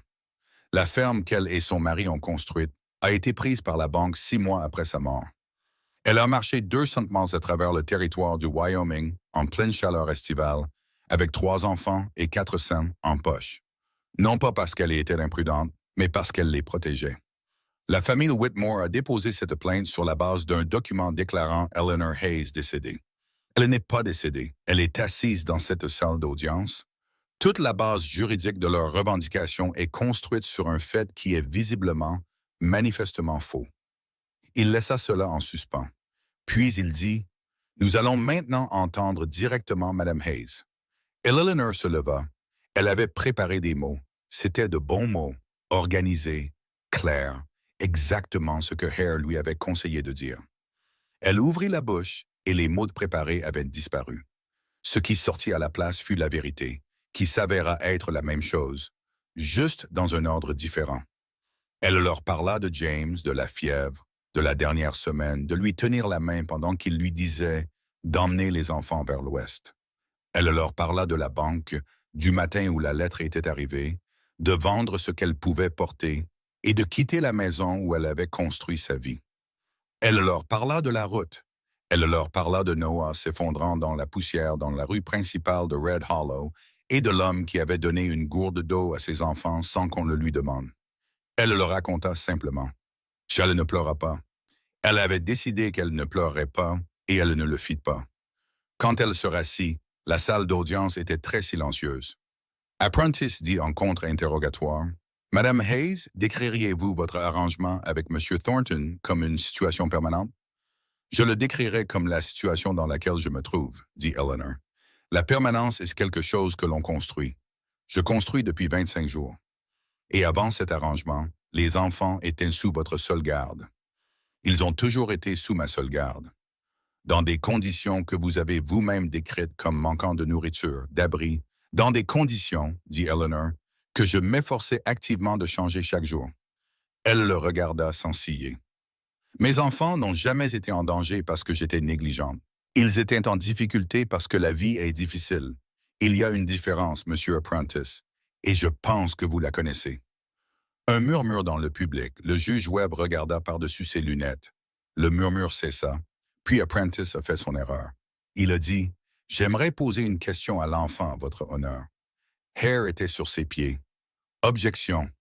Cela concerne la préférence et la compréhension de l'enfant, » dit Apprentice doucement.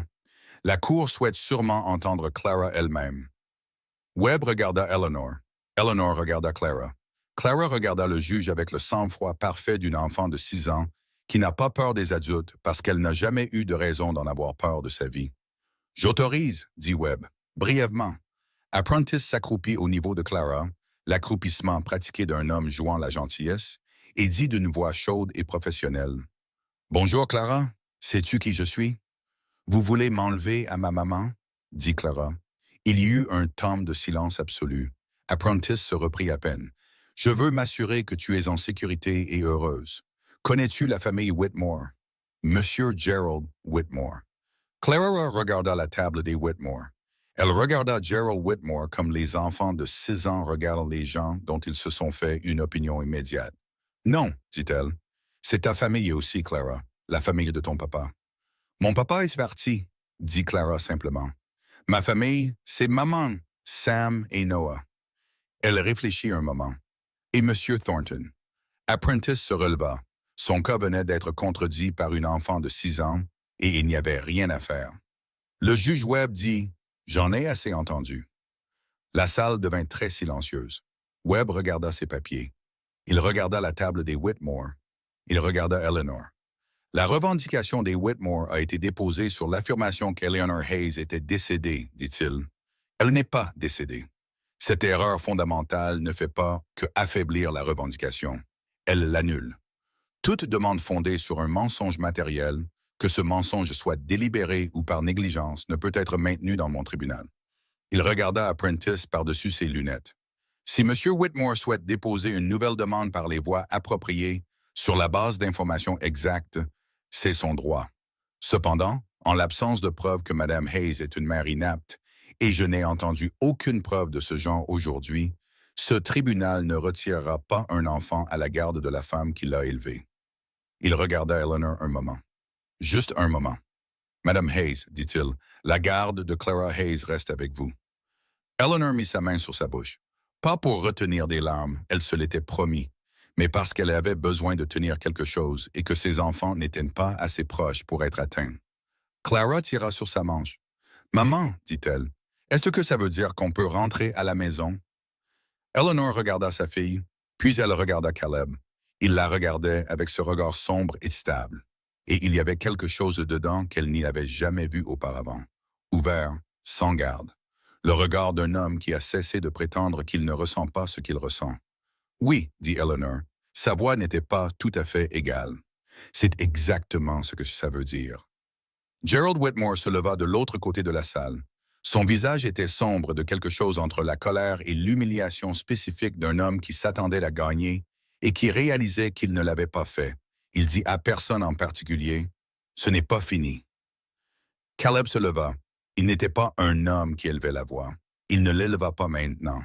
Il regarda Gerald Whitmore à travers la salle d'audience avec une expression complètement calme et complètement claire. Et il dit, « Si ça l'est. » Whitmore le regarda un long moment. Il regarda le juge. Il regarda Apprentice. Il regarda Eleanor tenant la main de sa fille. Puis il prit son chapeau et sortit, et son fils et son avocat le suivirent. Et la porte se referma derrière eux avec un son à la fois ordinaire et final. Hare serrait la main d'Eleanor. Quelqu'un dans le public parlait. La salle reprenait vie autour d'elle. Caleb posa brièvement sa main sur l'épaule d'Eleanor. Pas un geste de possession, pas une performance, juste un contact, humain, solide et réel. Le genre que l'on donne à quelqu'un quand les mots ont la mauvaise forme pour ce que l'on veut dire. Il l'enleva avant que quiconque ne puisse en faire quoi que ce soit. Mais Eleanor le sentit jusqu'au plus profond d'elle-même. Sur les marches du palais de justice, avec le soleil de l'après-midi sur son visage et la main de Clara dans la sienne, Eleanor Hayes se tint et respira. Elle avait marché 200 miles pour trouver un endroit où s'arrêter. Elle s'était arrêtée dans un ranch à 9 miles à l'est de Red Hollow et avait passé 25 jours à prouver qu'elle valait la peine d'être gardée. Elle s'était tenue dans une salle d'audience avec 400 de dignité et 200 miles de vérité, et elle n'avait pas été ébranlée. Clara se serra contre elle. « On peut aller voir les chevaux maintenant ?» dit-elle. Eleanor rit. Il sortit de sa poitrine, soudain et réel, et elle pressa de nouveau sa main sur sa bouche, mais il était déjà sorti, et elle sentit la tension dans sa gorge se relâcher d'une manière qu'elle n'avait pas connue depuis 14 mois. « Oui, dit-elle, on peut aller voir les chevaux. » Caleb était en bas des marches, chapeau à la main, attendant. Il la regarda avec cette chose toujours sur son visage, la chose ouverte, et il dit, « Prête à rentrer à la maison? » Le mot « maison » atterrit dans la poitrine d'Eleanor comme une pierre dans une eau calme. Elle n'avait dit oui à rien qui ne soit pas de la survie depuis plus d'1 an. Elle ne s'était autorisée à vouloir rien qui ne soit pas la prochaine étape, le prochain mile, le lendemain. Elle avait porté ses enfants à travers tout ce qui restait de sa vie et elle n'avait rien déposé depuis la mort de James. Elle était si fatiguée de ne pas déposer les choses. Oui, dit-elle, et elle le pensait dans toutes les versions possibles. Le voyage de retour de Cheyenne a duré 1 jour et demi. Il n'avait rien à voir avec le voyage aller. Clara s'endormit contre Eleanor avant même qu'il n'ait quitté les abords de la ville, son petit corps complètement abandonné au mouvement du chariot, son visage détendu et sans souci, comme le sont les visages des enfants quand on leur a dit que tout va bien et qu'ils l'ont cru complètement. Eleanor la tenait et regardait la prairie s'ouvrir autour d'eux et ne disait pas grand-chose. Caleb ne disait pas grand-chose non plus, mais le silence entre eux avait changé. Il avait perdu sa distance prudente, l'espace délibéré de deux personnes gérant quelque chose. C'était le silence de gens qui s'étaient tenus au même endroit et qui y étaient encore. Environ une heure après Cheyenne, Caleb dit sans la regarder. « Hare nous préviendra si Whitmore dépose quelque chose de nouveau. »« Je sais, » dit Eleanor. « Il ne le fera pas, » dit Caleb. Gerald Whitmore n'aime pas perdre, mais c'est un homme pratique. La revendication des droits sur l'eau est plus difficile à faire sans la tutelle. Il trouvera un autre angle ailleurs. Tu as l'air certain. Je connais les hommes comme lui, dit Caleb. Ils passent à autre chose quand le coût augmente. Il garda les yeux sur la route. Tu as fait augmenter le coût. Eleanor regarda le côté de son visage, la mâchoire, la ligne de sa bouche, la façon dont il tenait les rênes. Nous l'avons fait, dit-elle. Il la regarda brièvement, puis retourna à la route. Oui, dit-il, nous l'avons fait. Clara bougea dans les bras d'Eleanor, murmura quelque chose sur les chevaux et se rendormit. Eleanor pressa sa joue contre le sommet de la tête de sa fille et se permit, pour la première fois depuis très longtemps, de s'asseoir dans un moment sans calculer le suivant. Samuel était au portail quand ils sont passés. Il avait entendu le chariot de loin. Elle pouvait le dire à la façon dont il était déjà là quand ils sont arrivés, essayant d'avoir l'air d'être là par hasard et non pas d'avoir surveillé la route. Il avait 14 ans, transparent sur les choses qui comptaient et opaque sur celles qui ne comptaient pas. Et Eleanor l'aima si fort à ce moment-là que c'en était presque difficile de respirer. « Alors » dit-il avant que le chariot ne soit complètement arrêté. « C'est fait, » dit Eleanor. « Clara reste. » Samuel laissa échapper un souffle qu'il avait clairement retenu depuis leur départ. Il hocha la tête 2 fois, durement, comme il le faisait quand il traitait quelque chose qu'il ne voulait pas montrer sur son visage. Puis il tendit les bras et prit Clara des bras d'Eleanor alors qu'elle descendait. Et Clara enroula ses bras autour de son cou, à moitié endormie et indignée. « Sam, » dit Clara dans son épaule. « Ouais, » dit Samuel, sa voix était rauque. « Je suis là. » Noah apparut dans l'embrasure de la porte de la maison. Il regarda Eleanor. Elle lui fit un signe de tête et regarda la tension quitter ses fines épaules comme une corde qu'on coupe. « Le souper est prêt, » annonça-t-il avec la dignité de quelqu'un qui avait passé 2 jours à cuisiner pour gérer son anxiété. « J'ai fait des haricots et des biscuits. Les biscuits sont un peu plats. »« Les biscuits de place sont quand même des biscuits, » dit Eleanor, et elle entra. Hall était à table et se leva quand Eleanor entra, ce qu'il n'avait jamais fait auparavant. Et le fait qu'il l'ait fait, sans réfléchir, lui dit quelque chose sur ce qu'avaient été les 2 derniers jours au ranch. Il dit « Contente que ça se soit bien passé, madame. » Et il se rassit avec la franchise d'un homme qui a épuisé son discours formel. Denny hocha simplement la tête de son côté de la table.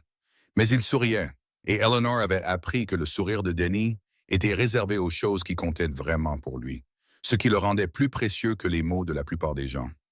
Ils soupèrent tous à table, comme c'était devenu la coutume, sans que personne n'ait formellement décidé qu'il en serait ainsi. Et les biscuits de plat furent mangés sans plainte. Et les haricots étaient excellents. Et Clara informa la table que le juge avait des sourcils comme un bisson, ce qui fit rire Noah si fort qu'il dut poser sa cuillère. Caleb, à la tête de la table, ne dit rien, mais Eleanor surprit le bord de quelque chose sur son visage. La chose qui n'était pas tout à fait un sourire, mais qui vivait dans cette direction. Et elle le rangea comme elle rangeait toutes ces petites choses à l'endroit qui devenait bondé. Plus tard, après que les enfants furent couchés et que Hall et Denny soient partis au dortoir, Eleanor était dans la cuisine. Elle terminait le nettoyage quand Caleb est entré et s'est assis à la table. Pas pour parler apparemment, juste pour s'asseoir. Il faisait ça parfois, exister dans une pièce sans rien en exiger. Et elle avait cessé de trouver ça étrange il y a 2 semaines. Maintenant, cela semblait la chose la plus naturelle du monde. Elle accrochait la dernière casserole quand il dit « Votre mois est terminé ». Elle s'immobilisa. Elle savait que cela allait arriver. Elle le savait depuis des jours. Comme on sait qu'une chose va arriver parce qu'on a soigneusement évité d'y penser. Elle se retourna. Il avait les mains à plat sur la table et les regardait. Je vous dois un salaire, dit-il. Les frais de Hare sont couverts séparément. Ne discutez pas avec moi à ce sujet. Je n'allais pas le faire, dit-elle. L'argent vous permettra d'aller au Colorado, dit-il. Avec assez de reste pour... Il s'arrêta. Il leva les yeux. Pour commencer, la cuisine, elle était très silencieuse. Eleanor tira la chaise en face de lui et s'assit. Elle posa ses mains sur la table. Elle le regarda directement, comme elle l'avait regardé dans la poussière de Red Hollow, quand elle n'avait rien à offrir que la vérité, et l'avait offerte quand même. « C'est ce que vous voulez ?» dit-elle. « Que nous allions au Colorado. » Il soutint son regard. « Je veux ce que vous voulez, dit-il. J'ai cessé de savoir la différence il y a environ 10 jours. » Elle laissa cela atterrir, le laissa être ce que c'était. « Alors dites ce que vous pensez, » dit-elle simplement. « Vous savez comment faire. » Il resta silencieux un moment. Elle pouvait le voir décider, non pas s'il devait le dire, elle le comprenait, mais comment porter le poids de le dire après 8 ans à choisir de ne rien dire du tout. « Restez, dit-il. Un seul mot, le plus simple qu'il avait. La gorge d'Eleanor se serra. « Pourquoi ?» dit-elle. « Pas un défi, une vraie question. » Elle avait besoin de l'entendre nommer. « Pour tout, dit Caleb. Le ranch, les enfants, le... » Il s'arrêta, essaya de nouveau. « J'ai été seul dans cette maison pendant 8 ans et je me suis dit que c'était ce que j'avais choisi et la plupart du temps, je l'ai cru. » Il la regarda fixement. « Je ne le crois plus. »« Caleb, dit-elle, je ne te demande pas d'oublier James, dit-il. Je ne le ferai pas. Je ne te demande pas de prétendre que tout cela a été facile ou que j'ai été facile. Parce que ce n'est pas le cas. Je sais ce que je suis. » Il soutint son regard. « Je te demande de rester quand même, parce que quoi que ce soit, ce qui se passe dans cette maison depuis un mois, je ne veux pas revenir à ce que c'était avant. » Eleanor regarda l'homme en face d'elle, l'homme qui avait donné de l'eau à ses enfants sans qu'on le lui demande et ne l'avait plus mentionné, l'homme qui avait bravé un orage parce qu'elle n'était pas revenue, l'homme qui s'était levé dans une salle d'audience et avait mis son nom et sa réputation à côté des siens sans hésiter. Elle pensa à James. Elle le ferait toujours. Elle avait décidé quelque part sur cette longue route qu'aimer Caleb ne signifiait pas qu'elle aimait moins James. Cela signifiait qu'elle était toujours capable d'aimer, ce qui était la chose dont elle avait été le moins sûre il y a 14 mois. « Tu n'es pas facile, dit-elle. « Non. Tu ne dis pas les choses plus d'une fois. »« Je l'ai dit 2 fois, dit-il, à l'instant. » Quelque chose se brisa dans sa poitrine. Elle serra les lèvres. « J'ai 3 enfants, dit-elle. Ils viennent avec moi dans chaque version de chaque décision. Ce n'est pas négociable. »« Je le sais, dit-il. Clara a nommé 3 de mes chevaux. Noah a réparé une bride la semaine dernière que je remettais à plus tard depuis un mois. Samuel sera un meilleur éleveur que moi dans 5 ans. » Il fit une pause. « Ils sont ici depuis 1 mois et je ne peux pas imaginer l'endroit sans eux. C'est arrivé sans ma permission et j'ai cessé de m'en soucier il y a environ 2 semaines. » Eleanor respira. « Je ne suis pas la femme que j'étais dans le Missouri, dit-elle. Je ne sais pas si c'est un avertissement ou une explication. Peut-être les deux. Je ne veux pas la femme que tu étais dans le Missouri, dit Caleb. Je veux la femme qui a planté un poteau de clôture dans le noir sa première nuit ici. » Elle rit. Il sortit plus petit que le rire devant le palais de justice, mais c'était le même genre, réel, soudain, venant de quelque part de non gardé. « C'est la chose la moins romantique que quelqu'un m'ait jamais dite, dit-elle. « Je ne suis pas un homme romantique, dit-il. Je suis un homme qui dit la vérité. » Elle le regarda à travers la table un long moment. Dans le silence, elle pouvait entendre la maison, le craquement de l'étage supérieur, le bruit d'un enfant se retournant dans son sommeil, les chevaux dans l'enclos, la respiration particulière d'un endroit qui avait été vide et ne l'était plus. « D'accord, dit-elle. « D'accord, oui ou... »« D'accord, oui, dit-elle. Nous resterons. » Il hocha la tête, un hochement lent, comme un homme recevant quelque chose pour lequel il s'attendait à devoir négocier plus longtemps et qui réalisait encore qu'il n'en avait pas besoin. Puis sa main se déplaça sur la table. Il ne tendit pas la main vers elle. Il posa simplement sa main près de la sienne, paume vers le bas, et attendit. Elle posa sa main sur la sienne. Ils restèrent comme ça un moment, juste ça. Les ennuis sont arrivés la semaine suivante. Comme les ennuis le font toujours, sous leur forme la plus gênante, discrètement, par les voies officielles. Une lettre arriva de l'avocat de Whitmore, Apprentice. Pas une nouvelle demande de garde, quelque chose de plus petit et potentiellement plus dommageable. Une enquête formelle sur les registres fonciers du Missouri, en particulier les droits sur l'eau de la ferme Hayes, et une contestation déposée auprès du Bureau foncier du territoire à Cheyenne, suggérant que sans héritier mâle légal, les droits sur l'eau étaient passés aux plus proches parents de sang mâle du côté paternel. Ce que les Whitmore prétendaient être Robert Whitmore, le fils de Gerald, sur la base d'un lien de parenté lointain dont Eleanor n'avait jamais entendu parler et ne pouvait pas immédiatement réfuter. Caleb lut la lettre 2 fois. Eleanor l'a lue 1 fois. Elle la posa et regarda le mur. Il a dit qu'il trouverait un autre angle, dit Caleb. Il l'a trouvé vite, dit Eleanor. Les droits sur l'eau ne sont pas la garde, dit Caleb. C'est une question d'argent, pas de Clara. Je sais. Elle retourna la lettre. Mais s'ils établissent une quelconque revendication légale sur quelque chose lié à la succession de James, même quelque chose que je n'ai jamais voulu, cela leur donne le droit de rouvrir d'autres questions. Il regarda Caleb. C'est une porte. Ils essayent de mettre leurs pieds dedans. Hare, dit Caleb. J'y pensais déjà, dit Eleanor. Mais avant qu'Eleanor ne puisse écrire à Hare, avant même qu'elle n'ait traité toute la géométrie du nouveau coup des Whitmore, Samuel entra de la grange avec un visage qui lui fit tomber l'estomac. « Il y a un homme au portail nord, dit-il. Il dit qu'il est du bureau foncier du territoire. Il veut vous parler. » Eleanor se leva. « Maintenant, dit Caleb. Il attend depuis environ 20 minutes, dit Samuel. Il regarda sa mère. Il a des papiers. Caleb se dirigeait déjà vers la porte. L'homme au portail était jeune, la vingtaine, nerveux de la manière particulière de quelqu'un qui a été envoyé quelque part au nom de quelqu'un d'autre et qui est mal à l'aise.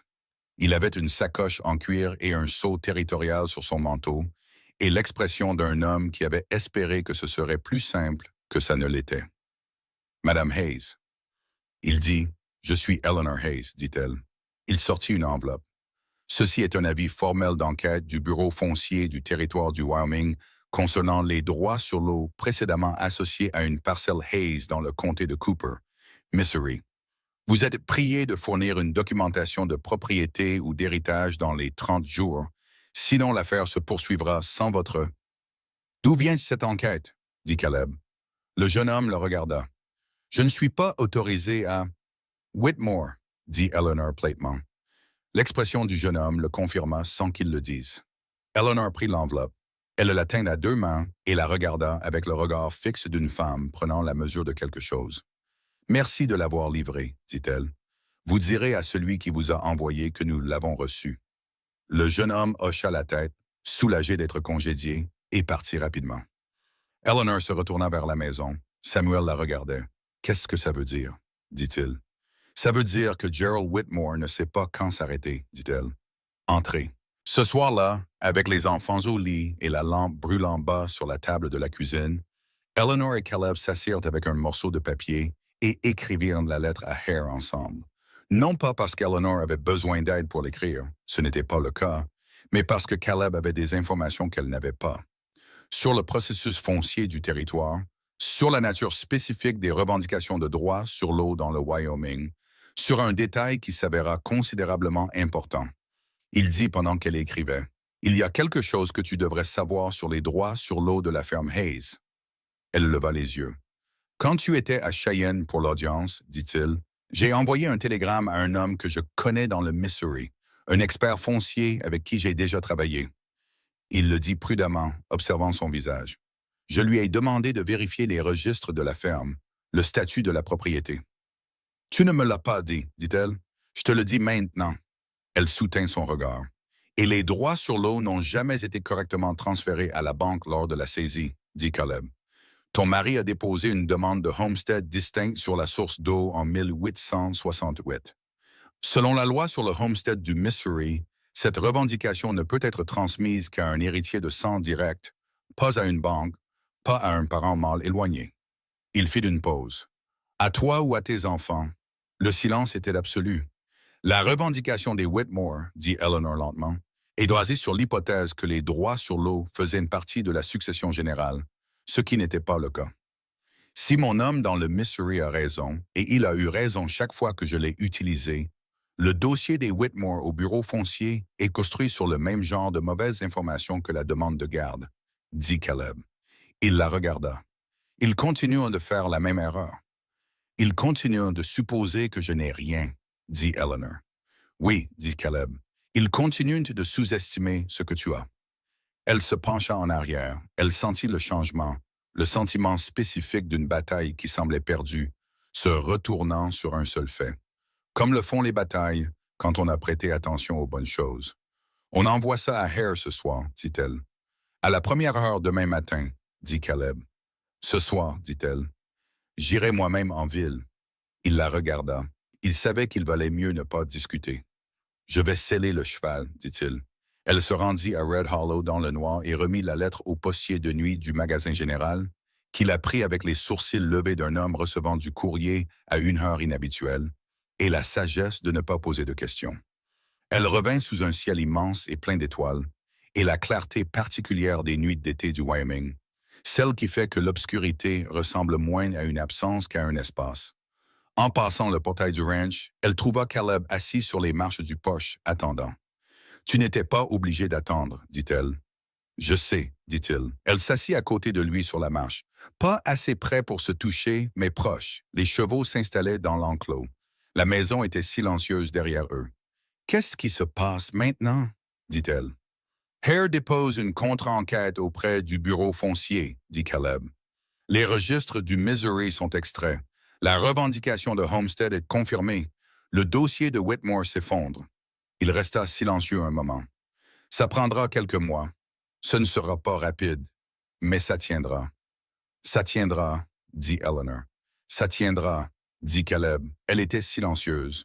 Elle pensait à ce que signifiait tenir quelque chose. Une revendication, un enfant, une décision, une vie.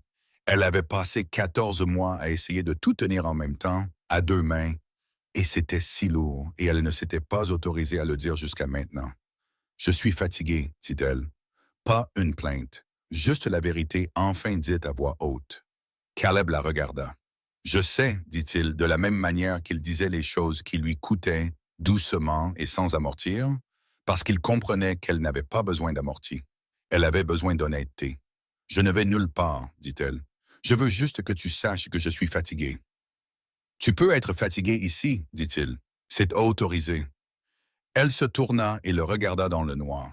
Il la regardait avec l'expression ouverte qu'elle avait vue pour la première fois dans la salle d'audience, celle qu'il n'avait pas refermée depuis. « Je n'ai pas eu le droit d'être fatiguée depuis longtemps, dit-elle. »« Tu l'as maintenant, dit-il. » Elle appuya son épaule contre la sienne. Il ne bougea pas. Il la laissa rester là, solide, chaude et présente. Et elle sentit le poids de 14 mois faire lentement ce que le poids fait quand on le dépose enfin. Non pas disparaître, mais devenir quelque chose qu'elle ne portait plus seule. 3 mois plus tard, la lettre de Hare le confirma. La revendication de Homestead du Missouri sur les droits sur l'eau était maintenue. L'enquête de Gerald Whitmore était rejetée par le bureau foncier du territoire. La porte dans laquelle il avait essayé de mettre son pied était fermée et verrouillée. Et cette fois, Eleanor avait la clé. Elle lut la lettre à la table de la cuisine, la même table où elle lisait des lettres depuis 4 mois maintenant. La même cuisine qu'elle avait nettoyée de fond en comble, son 3e jour ici et dont elle n'avait cessé de s'occuper depuis. Clara était dans la cour. Noah était avec les chevaux. Samuel parcourait la clôture est avec Caleb comme il le faisait 3 matins par semaine maintenant. Apprenant le ranch comme on apprend une langue, en vivant dedans jusqu'à ce qu'elle commence à penser en vous. Elle posa la lettre et regarda la pièce autour d'elle. La table à 6 pouces à gauche de là où elle avait commencé. L'étagère que Clara avait réorganisée 2 fois. Les crochets près de la porte où les chapeaux de 4 personnes pendaient maintenant à côté de celui de Caleb, en rangée. La cuisine qui avait été un espace fonctionnel et qui était maintenant indubitablement un foyer. Caleb entra une arbre puis Pierre bailla la main, lisant son visage comme il avait appris à le lire. « Bonne nouvelle, dit-il. »« C'est fini, dit-elle. » Il s'assit en face d'elle et lut la lettre. Il la replia, la posa sur la table et la regarda avec le regard direct et sans hâte qu'elle avait cessé de trouver indéchiffrable il y a des semaines. Elle savait ce qu'il y avait dedans maintenant. Elle le savait depuis un moment. « Je veux te demander quelque chose, dit-il. »« Demande, dit-elle. »« Pas aujourd'hui, dit-il. Je veux te le demander correctement, quand le moment sera venu. » Il soutint son regard. Je veux que tu saches que ça va arriver. Son cœur bougea. Je ne vais nulle part, dit-elle.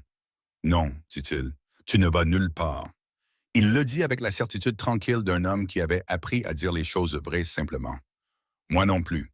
Ce soir-là, Samuel la trouva sur le porche et se tint à côté d'elle, regardant le ranch comme il regardait les choses quand il se préparait à dire quelque chose. Tu es heureuse, dit-il, comme si ça le surprenait un peu. Je le suis, dit Eleanor. Papa serait content. Il le dit prudemment. Comme il gérait tout ce qui concernait James avec amour et sans prétendre que ça ne faisait pas mal. Il aurait voulu ça pour toi. Eleanor passa son bras autour de son fils. Il était presque aussi grand qu'elle maintenant, et la laissait encore le serrer, ce qu'elle savait être un cadeau à durée limitée, et elle avait l'intention d'en profiter jusqu'au bout. Il aurait aimé Caleb, dit-elle. Ouais, dit Samuel. Je pense aussi. Il resta silencieux un moment. Je pense qu'il aurait aimé que tu n'abandonnes pas. Eleanor serra son fils et regarda le ranch dans la lumière du soir. La voix de sa fille venant de l'enclos, le rire de son deuxième fils venant de quelque part près de la grange. La maison chaude derrière elle et un homme à l'intérieur qui s'était fermé à tout et s'était rouvert lentement, une petite chose à la fois, parce qu'elle avait franchi son portail et avait refusé d'être renvoyée. Elle ne l'avait pas abandonné.